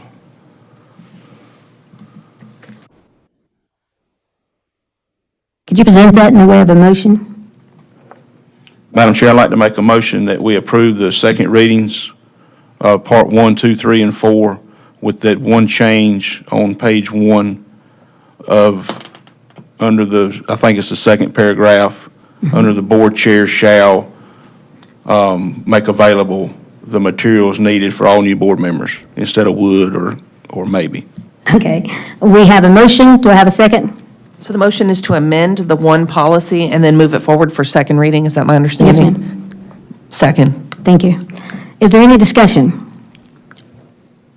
I would just like to remind the board that when we find things as we review our policies, whether you're on that committee or not, we are responsible, accountable for those as well. But if there's anything that's legal or a typo error, and I do agree that shall and must is two different things, or should, different things, our superintendent has the authority to do that, and we can take it to him as well. That's just a thing in the future. Is there any more discussion on the second readings of our policies? Are you ready to vote? Hearing no further discussion, we will take a vote, and the motion is we move that the Lee County Board of Education approve the second reading of the following policies: 3420, 3460, 3620, 4050, 4100, 4110, 4155, 4400, 4525, 6125, 4700, and 7130, with the exception of changing one word from should to shall. Are you ready to vote? All those in favor, say aye. Aye. Aye. Those opposed, say nay. The motion passes. Susan, do I need to repeat that motion? Thank you. Whew. Okay. Okay, now we have in the new business, and I think this is what probably most people are waiting for. In the new business, the next topic is the 2023-24 traditional Lee County early college and tramway calendars. Good evening, Board. You have before you in your packet the proposed Lee Early College, Tramway Elementary, and also 3 calendar options that were prepared for traditional schools for the 23-24 school year. I'm happy to answer any questions that you may have regarding those calendars. Could you tell us the final percentage on the survey? I will, yes, ma'am. We had a total, it was exactly 1,400 responses. Of those responses, 79.3% were in favor of calendar C, 12.1% were in favor of calendar B, and the remaining 8.6% were in favor of calendar A. 79.3. Yes, sir. C. Does any member care to make a motion? Madam Chair, I'll make a motion. Okay, do you mind, because Patrick started first, I'm sorry. I'm sorry, I apologize. That's okay.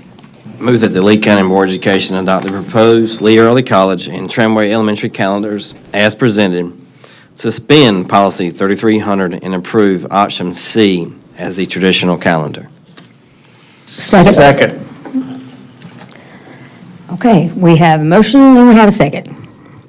Is there any discussion? Madam Chair, we had this discussion regarding the calendar, and I just want to make sure that we are abundantly clear that calendar C currently does not abide by North Carolina state law. And as such, when we take our oath of office, I hereby solemnly swear to uphold the laws and the Constitution of the United States of America and the laws and the Constitution of the state of North Carolina, et cetera, that we Certainly, I placed my hand on the Bible and swore to uphold the law as it exists, whether I like that law or not. And I just want the public to understand that as such, Calendar C can be the most popular calendar, but understand that it does in fact violate the calendar law set forth in state statute. And so I want to make sure that the public understands whether the calendar passes or not, that it is a possibility that there would be an injunction that would stop it from going into effect, and that until the state legislature changes the law, Calendar C will be in violation of the current state law. I want to make that clear. Madam Chair, may I speak? Yes. I'll go back to, I guess it was around 15, 17, if I remember my dates correctly. There was a man who felt like the church as it was not the real church. And so he nailed 95 statements to a door. And because of that, we have a nation that's predominantly Protestant. And in that word Protestant is the word protest. And we can go back through history and see a lot of times when in the course of events, there were times that you should take a stand. I would also add that we also make a pledge that we will follow the ethics established by the North Carolina School Boards Association. And the first item under that is, remember, a board member's first and greatest concern must be the educational welfare of the students attending the public schools. And I believe by adopting Calendar C, we are upholding that code of ethics. Madam Chair, if I may. Yes. I just had a couple quick points. So, first one, I just want to restate that we do have local authority to adopt the calendar of our choice. I railed the previous board for giving up that local authority on at least one instance. So just wanted to throw that out there. The second one, Eric just hit on that, the North Carolina Constitution does require us to provide sound basic education for all children. I believe that Calendar C gives us the best opportunity to do that. But then also that our schools are graded on proficiency very heavily. I think it's 80-20 for proficiency and growth. And I think that Calendar C provides the best opportunity for them to show that performance. So for me, it's a no-brainer.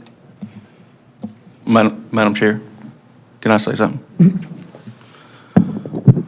I'm going to give you something 2,000 years ago. Jesus dealt with the Pharisees 2 times. That's just 2 times I'm going to give you. One time, him and the disciples was walking through the wheat field picking grain. They wanted to try to corner him because he was breaking the law. He read the Bible and he'll tell you what he did with that one. The second one was he healed a man on the Sabbath. Once again, broke the law. And here's the deal, going back to the students. You can kind of throw this in there, is that Jesus asked the disciples, so is it good to do evil or to do good on the Sabbath? And so he told that man to stick out his hand and he healed him on the Sabbath. This is no different. You want to talk about biblical prophecy, we'll talk about that. But my statement is, those kids are our number one thing. And I'm willing to stand up against the law, so be it, if it's for the betterment of our children. Thank you. Okay, I've heard from these 3. And have you spoken in favor of this? Would you like to speak? I want to make sure I get everybody's chance. It's Sure. a big deal. Yeah, I'll speak. Piggybacking on what Ms. Bowen said, it's tough being at odds with a governing organization, and we all took an oath. I take that oath very seriously. The last part of that oath is, so help me God. And I've prayed about this. I've sought a lot of counsel on this. It's a no-brainer as far as the benefit to our students, to our teachers, to our community, to our stakeholders, to our county taxpayers. It's revenue neutral move. again, not a decision taken lightly, but a decision that I think we all need to make. Thank you. Okay, Mr. Kelly? Well, let's talk about this. Day one, when I was on this board, I said this was a issue that I was going to take up and do. And I'm a little bit jealous that we're able to do it now, and I'm not sitting in that chairman's chair. For years, I introduced resolutions as chairman, and some people voted against, some people voted for it. Does Would not you like to matter. come over here and sit, Patrick? No, I know. And we did everything we could except break the law. I mean, I had pitchforks coming from teachers for me for saying, hey, let's add 5 minutes to the school day so we can keep it within the law and still get out before exams. And I thought that might even cost me an election one time. And I've seen a lot of teachers saying that. But I'll say this several times tonight about in a different way, but this is broke, so let's fix it. And this is one way to fix it, is to vote for this way. And I know it's, in the eyes of the law, it's breaking it. But in the eyes of everything else, this just is common sense. And I'm thrilled to make the motion. I fought hard for this for many years, trying to get it back, because I've seen it from both sides, from the community college side, from the school side. The last year that it was this way was the last year that me and that gentleman right there graduated from this high school, 2003. And which This gentleman? switched over in 2004. Oh, you. We've been dealing with this since 2004 across this state of North Carolina, and maybe more boards would join us in this fight. Yes. And I'm thankful, and now that I don't trust anybody that's talked to John Sauls, I personally went and sought out John and had a conversation with him face to face. Are you going to do this? Will you do it again? And blah, blah, blah. So I'm obviously in favor for it. I mean, it makes the most common sense. This is something that's broke, and this is something we can fix it. So. And just one other thing, Madam Chair, just to add a caveat to that, I have told them the very first board meeting that I sat on, you brought that up about the exams before Christmas break, and that's stuck with me. I just wanted to add that caveat in there. Madam Chair, if I can have one final comment on the situation. I am on the legislative committee for the North Carolina School Boards Association, and I know for a fact that we have fought this. It is item number 1 on our agenda. And so I don't want anything I have said here tonight to be in any way misconstrued as that I do not support Calendar C. I absolutely support Calendar C if the legislature will get the cart back behind the horse. And I don't think it's necessarily our job to run a nullification campaign. So hearing what I'm hearing from our fellow board members, I will tell you, as a Christian and as a person who swore on a Bible, I simply cannot vote to support a calendar that is in known violation of the law. As such, I will simply abstain from the vote. I do not support either calendar over Calendar C, but rather just from a principled standpoint, I cannot raise my hand and say, so help me God, and then do the exact opposite thing I swore to do. Thank you. Thank you. Now, I don't think we have questions for you, but I would like to make it very clear. Most of you already know, I spent 33 years in the Army, and I had to say this time over time. But when you're face-to-face with children and teachers, and you're door-to-door feeding them backpack for kids, you see the things that happen. Calendars did not correlate because they're having to leave children at home because they have to take a test because they do not correlate at all. When you look at all the things that was provided before, I would say we have our utmost number one responsibility is to the people we serve in our county, not a bunch of bureaucrats up there who decide this is the tourist industry and all the various stakeholders that's there. I'll be more than glad to post that online for you to see the stakeholders. Our stakeholders are our children. No one on this board takes it lightly. I don't think one person in here, I don't think less of them thinking they're going against their religion, they're going against the state law. Let me remind the board, we had no problem violating the North Carolina state statute when it came during an audit process. This is the most significant thing that I truly believe that will help our students and allow them to have the scores that they deserve and our teachers. So I understand that the law may take until August to happen, but we have a choice. We can say, let's do this today, and it allows our teachers and our parents to be prepared to start school 1 week earlier. Or we can sit back, kick our heels back, and wait and see what happens. And then it's harder to get people to come in earlier than it is to get them to start school later. So that's my opinion on that. And again, I respect everybody on this board, no matter what your decision is.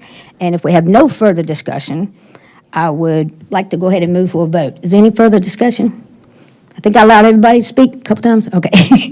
So the motion on the table was that the Lee County Board of Education adopt the proposed Lee County Early College and Tramway Elementary calendars as presented, suspending policy 3300, and approve option C as the traditional calendar. All those in favor, say aye. Aye. Those opposed? Okay, Ms. Bowen has abstained. The remainder has aye. So the ayes have it, and the motion passes. The Lee County Board of Education adopts the proposed Lee County Early College and Tramway Elementary calendars as presented, suspending policy 3300, and approves option C as the traditional calendar. Okay. Yeah, I gotta find it. Now, our next thing we have is the policies first reading. Mr. Gaster? Madam Chair, now I'll read the correct policies. So, like before said, policy 1305, 2123, 4130, 7241, and 7305, those were 5 policies coming up for first reading. 2 of those are new, 1305, which is the Parents, Guardians Bill of Rights. 7305 is the Code of Ethics and Standards of Conduct. The other 3 were discussed, and there was just some minor wording changes in those 3, of 2120, 4130, and 7241. Just some minor wording, especially like the drug and alcohol testing. There was some dates, there was some hours moved if a person was to have an accident driving a school vehicle, as far as consuming alcohol, stuff like that.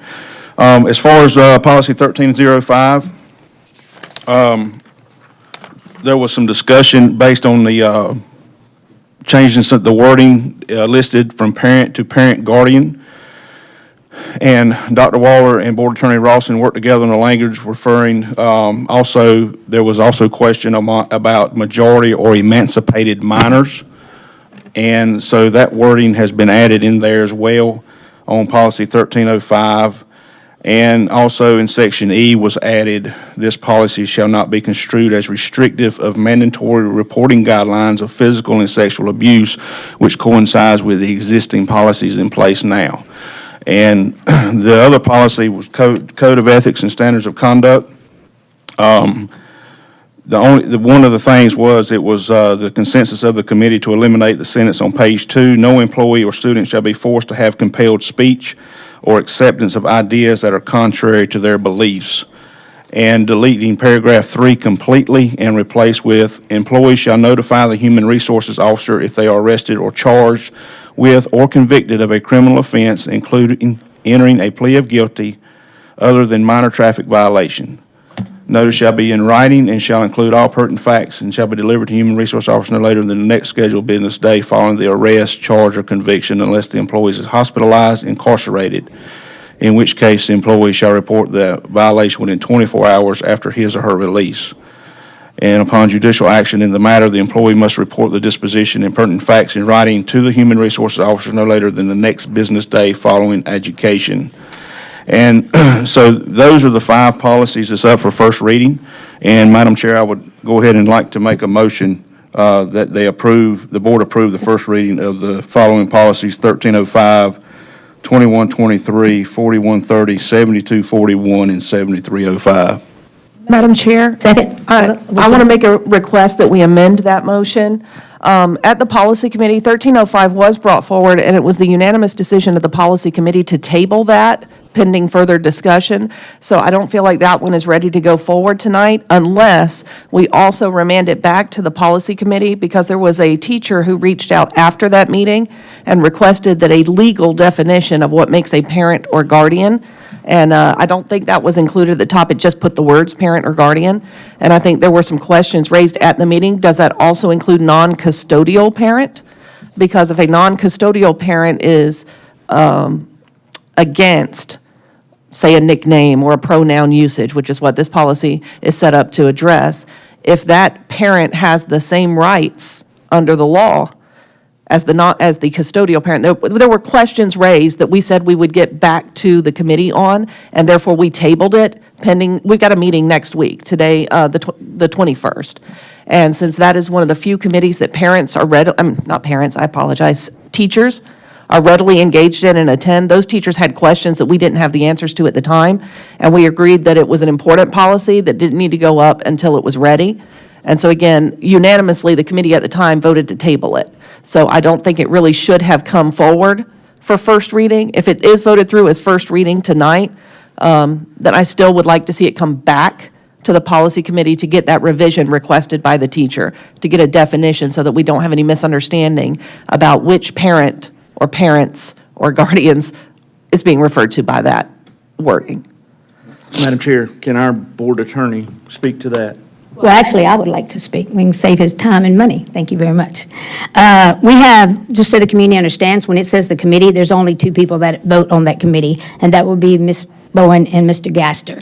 His understanding that it only went forward to have the wording change, which is a minor change as well, and the legalities behind it. There's a reason that we have first and second readings, because if we pass it through on the first reading, there's no guarantee that you get it on the second reading. So if the concern is just a definition in reference to that, that is something that can be taken up with legal as well before we go back to our second reading. I'd also like the community to be aware that there were only two teachers in that committee meeting, according to the minutes that I've seen. And I did not see that in the minutes, and I understand that's information that happened after the meeting, but this board is not in a position where we adopt policies waiting on one person or one definition.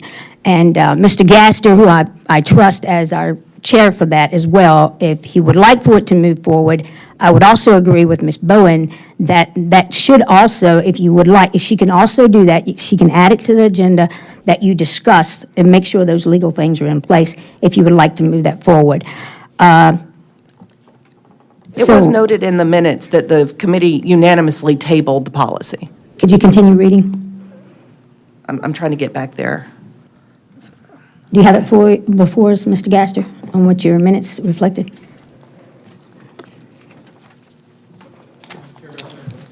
Yes, We don't have to vote on it? Yes. Okay, so that's a good way to play it. Okay, so can we just back up a little bit now? We actually have a motion that's on the floor. Can I get a second? Second. Thank you. Now. Is this we the can have motion this. or is this the amendment? Because the amendment's on the floor also. Yep, the amendment was to strike policy 1305 from the list on first reading. So we need to vote on the amendment first. I second the amendment to send 1305 back to committee. Those in favor, say aye. Aye. Those against, say no. No. The motion fails. Now we go back to our original motion. And it has been moved that we second the approval of the first reading of the following policies: 1305, 2123, 4130, 7241, and 7305. Is there any discussion? I have some thoughts. You probably know by now, my name is Jamie.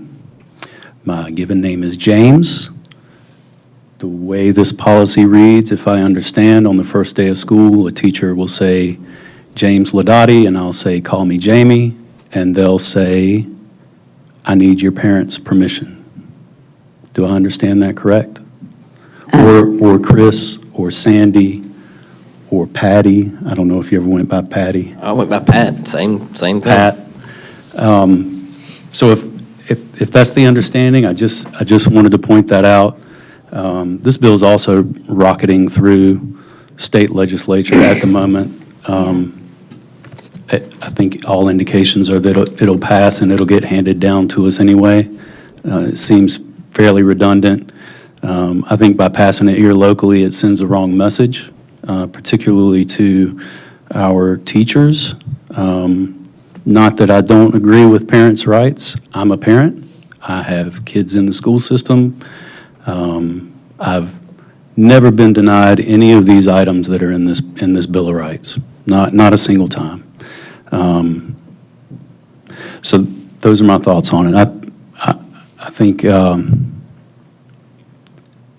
but those are my thoughts. That's all I'll say. Mr. Kelly, do you have anything you'd like to add?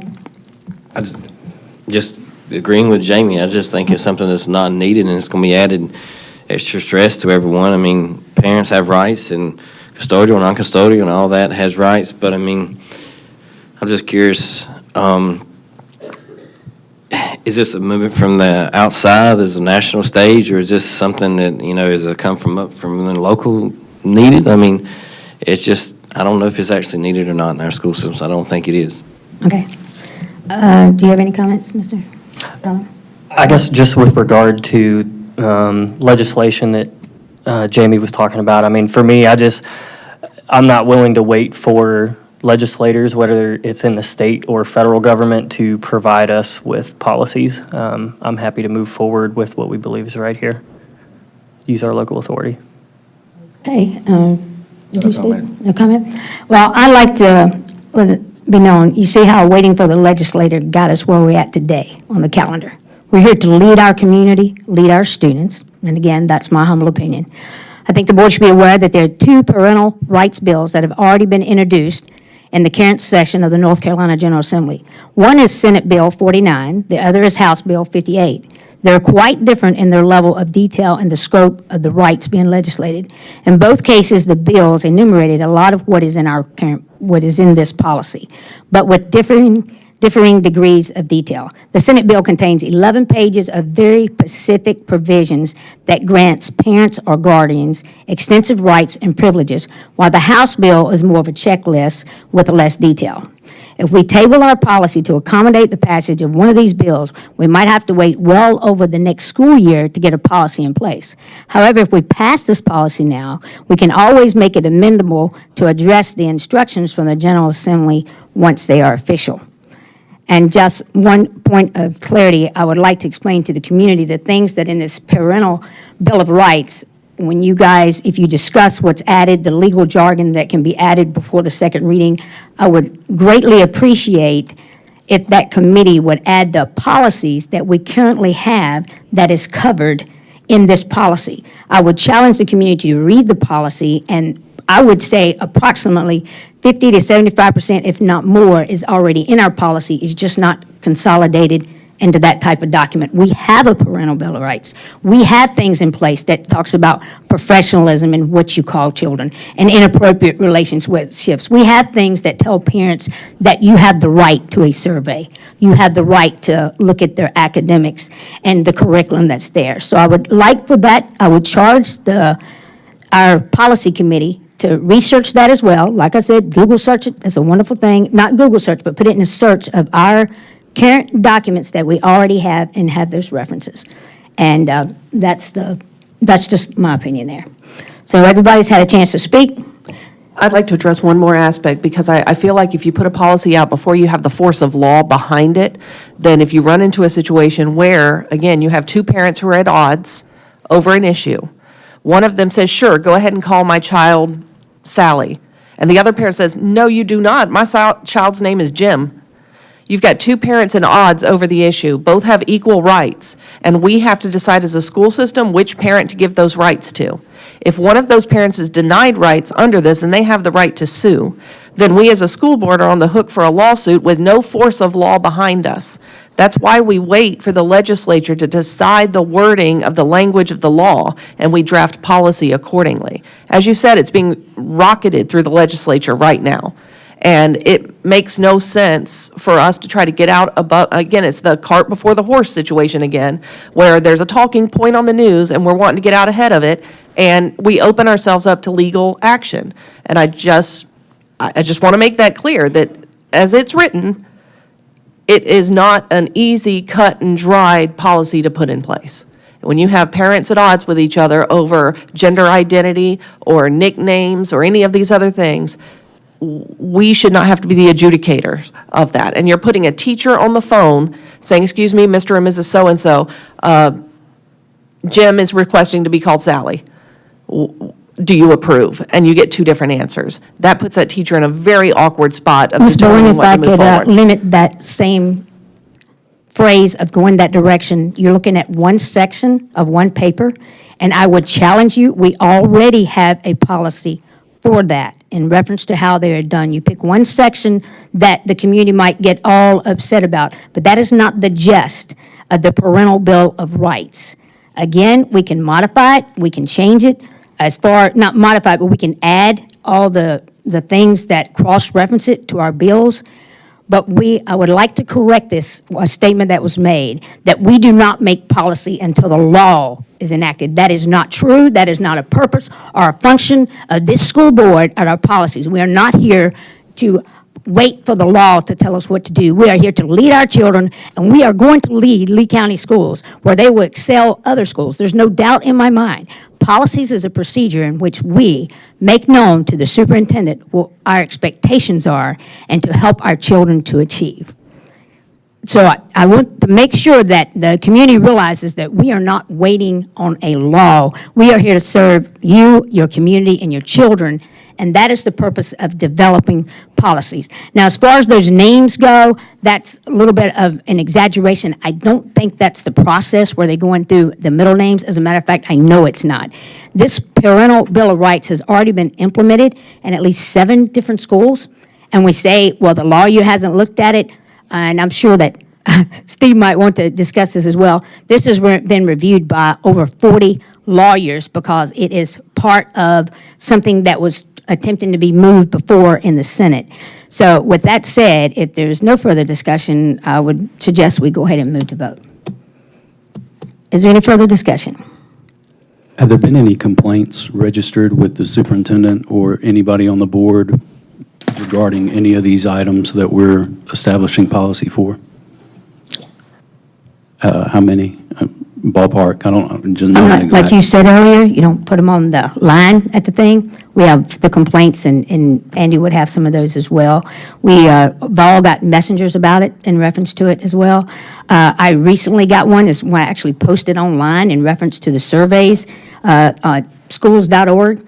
The parent is extremely upset about the surveys. I know you guys are looking at just one section of it. This kind of encourages it all. Again, we do not wait for complaints. We're trying to be proactive and to assist our community and to understand where we stand. And I do believe all our teachers and the entire staff has attempted to get parents involved. No one's saying that's not happening. This just establishes a parental bill of rights where it clarifies it and it pulls in all the policies that we currently have. But no, for the exact number, I would not have that for you. But I would also ask, what are you waiting for a number for? Why are you waiting till you have a complaint, which we currently do? We've already had the complaints in the past in reference to the surveys, or the parents felt like something was inappropriate, and we're attempting to work on all those.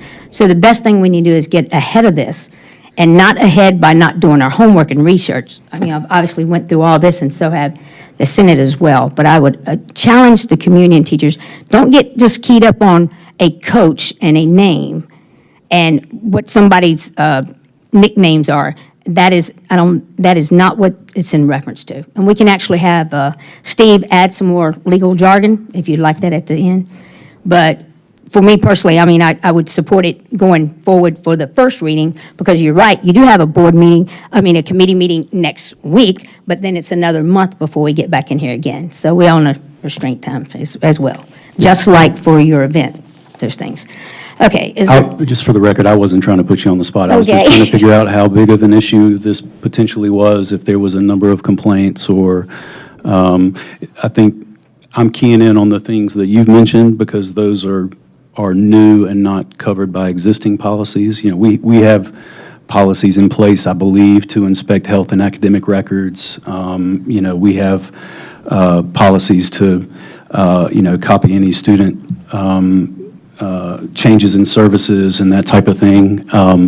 So that's why I was asking, because I think that's going to put a burden on the teachers as far as establishing or policing names that are being called. And I didn't know, honestly, I don't know if anybody has complained that their kid has changed their pronouns and the school didn't let them know, or that type of thing. So if that information is available, I'd love to see it.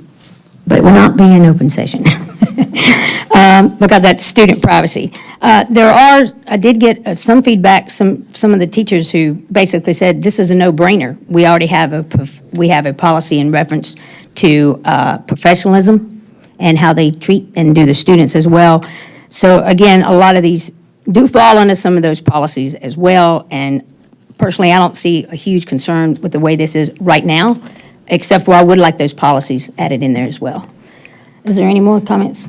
If I may, just briefly, I'm going to read just a short piece of this. So, Section C says, "Schools shall keep parents, guardians informed about their children's well-being to ensure parents, guardians are able to make the best decisions with respect to their children.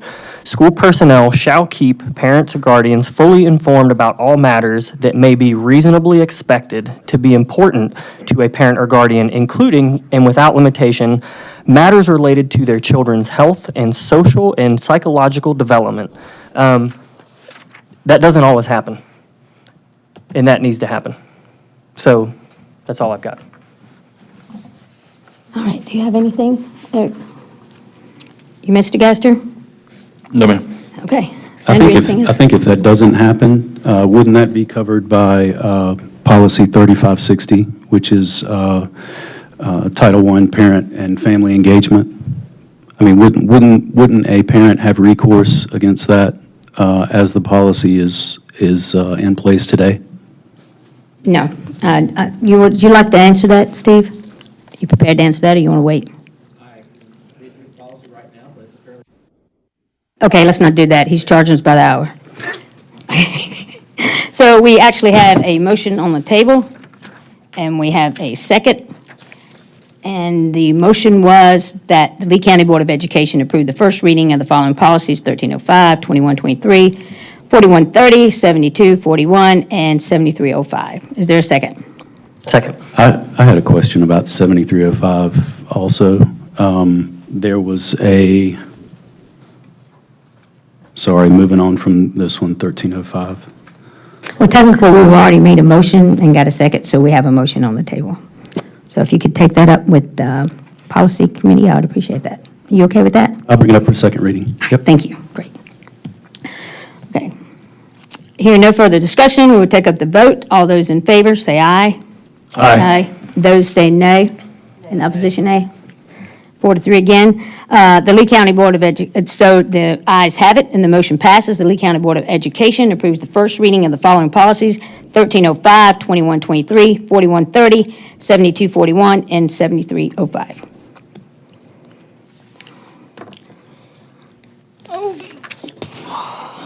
Okay, next we have the budget amendment from Ms. Kelly Jones.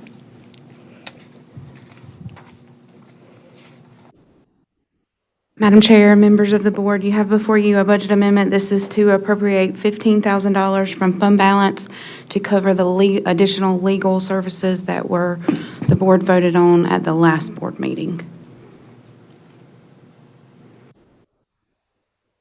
I move that Lee County Board of Education approve the budget amendment as presented. Second. We have a motion, we have a second. Any further discussion? The motion is that the Lee County Board of Education approve the 2022-23 budget amendment. All in favor, say aye. Aye. Those in opposition, say no. The ayes have it, the motion passes. We will approve the Lee County Board of Education approving the 2022-23 budget amendment. Next is Mr. Rummel, Cafeteria Manager. Thank you, Madam Chair. So just briefly, this was discussed at the Finance Committee meeting last month. So the item we have before us is just to adjust the cafeteria manager and assistant manager pay scales by $1 and then $1.50 for managers. So just briefly, these are the folks that are running the cafeterias that feed our students. The committee did review surrounding and similar size county pay scales. That information is available in the packet that we've got. In this salary increase gets us in line with those similar sized districts. It was consensus recommendation of the committee to approve these increases. Is there any further discussion? What, first I need a motion, I'm sorry. Would someone care to make a motion? So I move that the Lee County Board of Education approve the cafeteria manager and cafeteria assistant manager pay adjustment. Okay? Second. Okay. Okay, we have a motion and a second. Any discussion? Yes, and first to say I'm in support of this and cafeteria managers and all that, but I also want to make sure that I go on the record and say that there's also other employees in the school system we need to make sure we take care of, from our maintenance worker, maintenance to school bus to TAs to office support, all the ones behind the scenes that keep us running. Teachers are important and they're the face of the school district, but there's others in the district that people don't think of the most that need our support as well, like cafeteria and maintenance and school bus garage and so forth. Any other discussion? I'd like to personally thank the Finance Committee, particularly for the work that they've had to do in the last month. I know it's a lot. They've had a lot of special called meetings. They've done a lot of things. But with this one, they asked some very strong, valid questions about the surrounding counties, how much those cafeteria workers are paid in comparison to our county. And they actually did really good homework on this, and I appreciate it. Is there any further discussion? Okay. Well, we are ready to go then. The motion on the table is the Lee County Board of Education to approve the cafeteria manager and cafeteria assistant manager pay adjustment. All those in favor say aye. Aye. Those in opposition say no. The ayes have it, and the motion passes. The Lee County Board of Education approves the cafeteria manager and cafeteria assistant manager pay adjustment. Next on our agenda is Equalized Sensory Services. It's a contract. Point of order, Madam Chair, I've got one more. Yeah, I'm sorry, Yep. I'm sorry, Yep. yeah. So also in the Finance Committee last month in both of the special called sessions, we reviewed the Employee Flex Health Benefit vendor. So this is the vendor that provides optional benefits, dental, vision, life insurance, a myriad of other things. So I guess just briefly, the committee reviewed two options for that provider. So it's the existing provider, which is Mark III, and then Pierce, who is the second option we looked at. So the committee compared rates for specific benefits as much as we possibly could, while noting the number of total employees covered by each provider. And we found that for the most commonly utilized specific optional benefits, like the vision and the dental, that there was better coverage and lower premiums with Mark III, who is our current vendor. We also discussed at length customer service, and we found that there were very few noted complaints about the current provider. And there were actually some specific instances brought up of specific issues that came up and were addressed by that provider in a timely manner in favor of the employee. So based on lots of lengthy discussion, I know that was pretty brief, but it was consensus of the committee to maintain Mark III as the employee flexible health benefits vendor. Okay, could you provide a motion, please? So I move that the Lee County Board of Education maintain Mark III as the employee flexible health benefits vendor. Okay, do I get a second? Second. Now, we're open for discussion, and I would like to hear from the other member of your committee. I've already said if it's broke, you fix it. I'm gonna say this now, this ain't broke, don't fix it. I just want to hear him say that. Any further discussion? Thank you.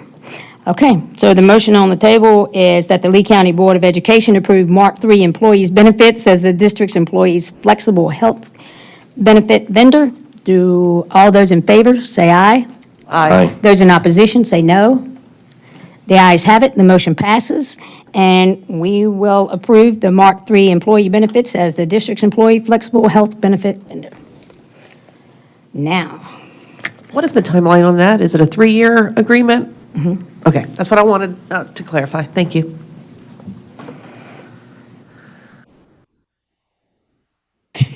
Madam Chair, this is a contract for functional vision assessments for a student, and normally we would have taken this to our Finance Committee, and I explained that to Mr. Rummel previously, but sometimes our student needs don't always coincide with the timeline for our committee meetings, so I wanted to bring it to new business tonight for approval. This puts us over, or pretty close or over the $50,000 mark for contracting for this, and needs the board's approval so we can serve our students. Motion to approve. Second.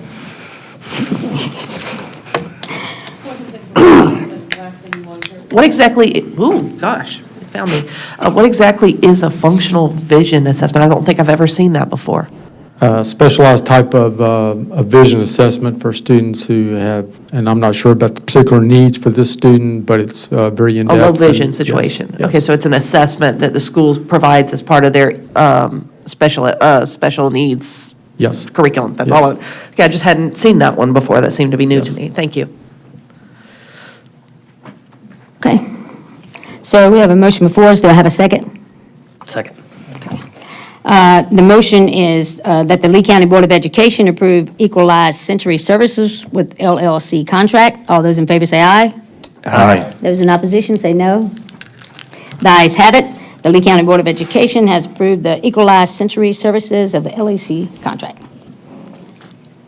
And now we get to board comments, and we'll start with you, Gaster. Okay, Madam Chair, I just want to reiterate the achievement tonight by all those teachers for working hard and excelling in making that extra effort to go above and beyond the normal thing. The second thing is I had my first opportunity to visit the Greenwood Elementary School that got awarded that award. I was not expecting that. I was expecting some administration and like a little snack, and I got the whole school, which was great. What was even greater than that was seeing those kids be a part of that program. That was awesome, and I'll never forget that. That was. I'm looking forward to doing more of those things and being around just to see those kids' reaction, knowing that their hard work is paid off and they get to be a part of that. That meant a lot to me. So that's all I got. All right, Eric? Yes, Madam Chair. I'm going to use my time tonight to talk about some areas of focus that I have been involved in thinking and also some new areas. One of the things, first of all, is, and it's already been addressed tonight, and I'm very thankful for that. My goal is that we have a trained mental health counselor in every school. And this is important for now and in the future. Just to share some things, this is my time, so I think I can share how I see fit. But half of all lifetime cases of mental illness start by age 14. The mental health crisis will have profound consequences for students and educators for years to come. A child who is anxious or disruptive is not available for learning. A 2021 study found that identifying mental health issues and connecting students with mental health supports leads to better school attendance, lower risk for social and emotional problems, fewer disciplinary actions, and better academic outcomes. Before the COVID-19 pandemic, about 1 in 5 children aged 3 to 17 had a mental, emotional, developmental, or behavioral disorder. During the pandemic, 37% of high school students reported poor mental health. 44% had persistent feelings of sadness or hopelessness. About 1 in 5 seriously considered suicide. Nearly 1 in 10 attempted suicide. Among children aged 5 to 11, mental health-related emergency room visits increased 24% early in the pandemic from the prior year. Let us not forget our educators as well. In 2021, well over a third, actually 37% of teachers self-reported symptoms of generalized anxiety. More than a quarter reported symptoms of clinical depression. Exactly 27%. So this is something that we are talking about and we will need to continue to talk about. And I believe that the more we can do, the better. The second area is that we develop a well-planned, practical, and purposeful strategic plan for Lee County schools. Hope is not a strategy. Without a process in place, we are doomed to languish in mediocrity. Without a strategy, people in schools flounder. I'm not going to take a lot of time, but just to say that Chatham County has an excellent strategic plan that I came across, and I hope that we can put an emphasis on where we are going as a district. And the third thing, and I'll be done, is that we have a marketing program for Lee County schools, because we must control the narrative of how Lee County schools are and will be schools parents want their children to attend, so that we can counter the various websites and whispers that degrade and destroy our school's image and viability. This false narrative turns away teachers and folks looking to relocate in Lee County. And so tonight, I felt compelled that I share those issues that are going to be one of my focuses going forward. And I'll conclude by just saying thank you to all our teachers, faculty, and staff for all that you do. Okay. Alan? Thank you, Madam Chair. So I really just wanted to say that I'm pretty excited about what we've done as a new board in only a few months. So we've been here for a quarter now since the new board convened. So we've taken decisive action to ensure safety of our students. We exercise local authority to do what's best for our kids and their teachers via the calendar vote that we took tonight. We're protecting and reinforcing parents' rights to be involved in their children's health, education, and upbringing in accordance with their customs, faith, and family culture. And we're shifting from to be honest, what I often saw as a posture of blind trust to one of true engagement and accountability while providing clear information to the public about what's happening in our school system. So there's plenty of work to be done still, obviously, but I think our actions show that we're willing to address issues head-on and have tough conversations. So after leading the first F&T and Finance Committee meetings of my term here, I am really excited to dig into work on capacity planning especially. I don't know if you guys heard me nerd out earlier when we were doing slides, but that's kind of my thing. But I'm really excited to dig into that for our school system, given the huge amount of growth happening in our county, and then also making sure that spending matches our priorities and delivers the vision of our school system, the top of which is ensuring every student in our care receives a sound basic education. So just once again, I want to invite parents, school system employees, and anyone otherwise interested in the workings of our school system to attend these monthly board meetings and also the committee meetings for any areas that may interest you. Your input is welcome and needed. Thank you, Madam Chair. Thank you, Madam Chair. First, happy Valentine's Day to my beautiful wife and better half of 21 years, Kelly. Thanks for always supporting my crazy ideas like serving on the Board of Education and everything else that pulls me away. I really appreciate it. I did want to recognize Bus Driver Week. We are blessed to have the crew that we have, and I'm not going to put the announcers' jinx on them, but it's a really good situation that we are very fortunate to have. And the remainder of my statement is going to sound a lot like yours, Eric, and I promise I didn't plan that, but for School Counselor Week last week, I wanted to recognize those school counselors. We have a mental health tsunami heading our way, and I would agree 100% that we need to have a qualified position at every school for that. The thing that strikes me amongst all the other statistics is that it's across the board, all backgrounds are showing anguish and anxiety.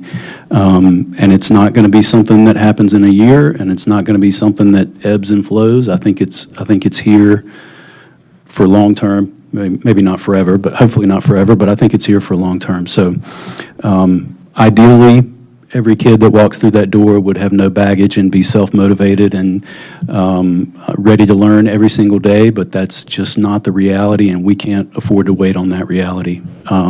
So we need some intervention. And the only thing I'll add is that I think the teachers want intervention as well, because I think that would free them up for instruction time. and that will lead to better outcomes across the board for our students. So the last thing I said was I hope we can build a consensus, and it sounds like we have a consensus, so I'm excited to try and push that forward with the rest of the board. Thank you. Patrick?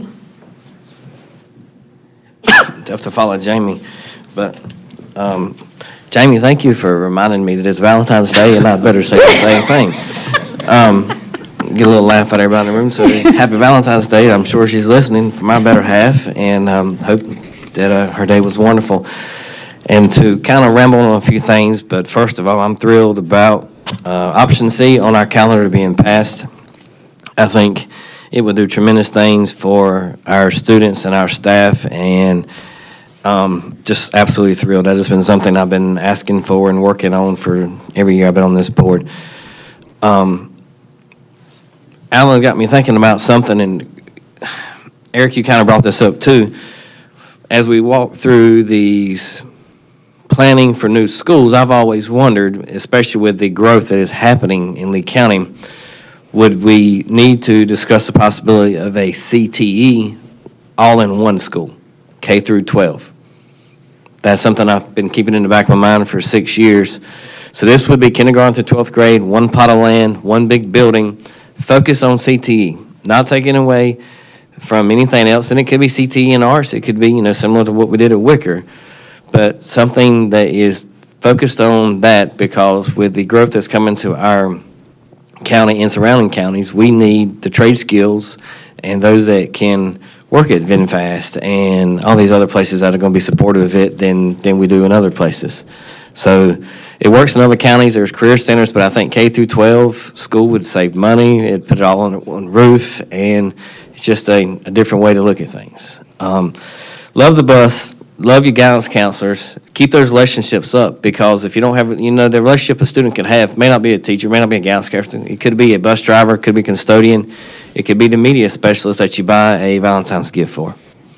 So, and those are the ones that you remember no matter what your age are, because I can tell you my school librarians from this point forward. With that being said, I'm losing my voice, and I'll be glad to make the last motion after the last board members go. Okay, thank you. First, I'd like to say I appreciate you recognizing some of the things the board has already accomplished, but I always like to look ahead. And I want you to know that I'm doing everything within my power to serve our children. And to quote one of the senators yesterday, he said, "I hope to goodness you don't come up here talking about Leandro if you're going to present these kind of cases." But I would like for this board to be able to be trained, well-trained, because we have the funding that was not spent in the past. I would challenge you to use that money for training that will benefit the entire board. And with that said, when we have our retreat and we go through those process, I will be calling you individually to see what your ideas are. I don't like to hear that a board member spent $82 on a book for strategic planning.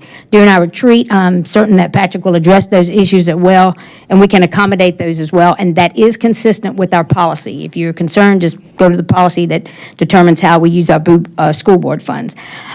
One thing that came to us that will lead into a further discussion next week is the possibility of having curriculum and discipline. Other counties have done that as well. That has came up as a huge issue with our teachers during their surveys, and it's just a committee, how that works and the layout, and that is still coming. We're also going to talk about the evaluation process that we currently do with our own superintendent, but not just that, the evaluation of our own board. We'll evaluate ourselves and how we can do things better to serve our community. And CT, I did not tell Patrick to say that. I will say there's been a couple meetings where he said the same thing, like if it's not broke, it's not fixed. I did not tell him to say that. However, that is something that would be near and dear to all our hearts, I believe, because Saga has reinforced that over and over again. I would like to say something, though, about the spelling bee. I thought that did a wonderful job, but the one thing that just really, really touched my heart is we actually had a special needs child in the spelling bee. So she comes up with little Pokemon ears, and it was just precious. That says a lot about our teachers and all the people that's in the AG department and the things that they do to help our kids. Leslie Cottrell, Dylan Crockett, and Kim Husband, They actually work very hard. They're down in the basement. I probably shouldn't tell you that, but sometimes we forget the people who's in the basement. And I was just extremely proud of them and all the work that Gail Smith did. Back to the show choir. That was amazing. I was not exactly happy with attendance, and I'll take blame for that. Maybe I should advertise it more, get it out on social media. But the show choir did an outstanding job with Alexa Hughes and also with Miss Miller as well. But probably my biggest concern sitting there, I'm watching this wonderful show, they did a great job, is I really believe that we need an auditorium that is worthy of their performance. So that's why I appreciate you looking at that on the CIP plan. Last and final note is I want to thank all the spouses, their significant others, and the community for allowing the people sitting on this board for serving and sacrificing your Valentine's Day for us. And Sandra Bowen, I'm sorry. I was trying to not do that, but I did. Well, I do appreciate the board agreeing tonight to fund my trip to Tampa. I hope that it goes without saying that I go with a single mission, and that is to improve the things we do here in Lee County. I find it funny that somebody said I had not laid out the specific keynote sessions and so forth that I intended to go to. One of the ones that I'm most interested in is governing after tragedy. And because I've heard so much just in the recent weeks of gun violence in and around our schools, elementary students with weapons on campuses, and the opportunity that I have to go and communicate with school districts that have unfortunately faced the tragedies that we have been so very fortunate not to have to face, as we try to think about the safety and improvement of our schools, to find out from those who had a tragedy, what did they do in retrospect, and what insights can they give us to be able to shore up what we're doing to make sure that those incidents don't happen to our doorstep. There's also a panel that I plan to listen in on, which is using the strategic plan for academic and performance improvement. I think that as a district, it's time that we put together a strategic plan with very clear identifiable goals and how we're going to accomplish those, because until we have an idea of where we're going, it's hard to tell how well we've done in getting there. And so these are just two areas that I know for a fact that I'm going to focus on looking at, as well as improving the relationships between the board and the administration. Sometimes we get off into the weeds and we want to be micromanagers, and that doesn't really do much for encouragement of the people who we pay very good money to do the jobs that we've entrusted to them. So as I go forward to Tampa at the end of the month, I assure you I will come back with information to share that is gleaned from the variety and the diversity of the people that will be present. I thank you, this board, for the hard work we're doing. We're not always going to agree, but that's why, it's a democratic and a process by which we come up to the best decisions we can. So I thank this board and I thank the public for their trust in us, and just keep praying for us, because it's a hard road, but we're walking it together. Thank you. I move that the Lee County Board of Education go into closed session on North Carolina General Statute 143-318A, .11A, 1A3, and A6 to discuss confidential student information under North Carolina General Statute 115C-402, to also discuss confidential information, personal information under North Carolina General Statute 115C-319 and 115C-321, and to consult with the board's attorney and maintain attorney-client privilege. Second. We have a motion and a second. Any discussion? We're now going to closed session. Thank you.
Back to open session. Madam Chair, I move that we approve the Human Resources Report as presented. Second. A second. We have a motion and a second. All in favor, say aye. Aye. Those against, say no. Motion passes. Madam Chair, I move that we adjourn. Yes, ma'am. We are adjourned, but now that we're here, we would like to just call Susan Britt up here, because she is actually our Valentine, and we appreciate everything that she does for us. Come here, Susan. We just got you some candy.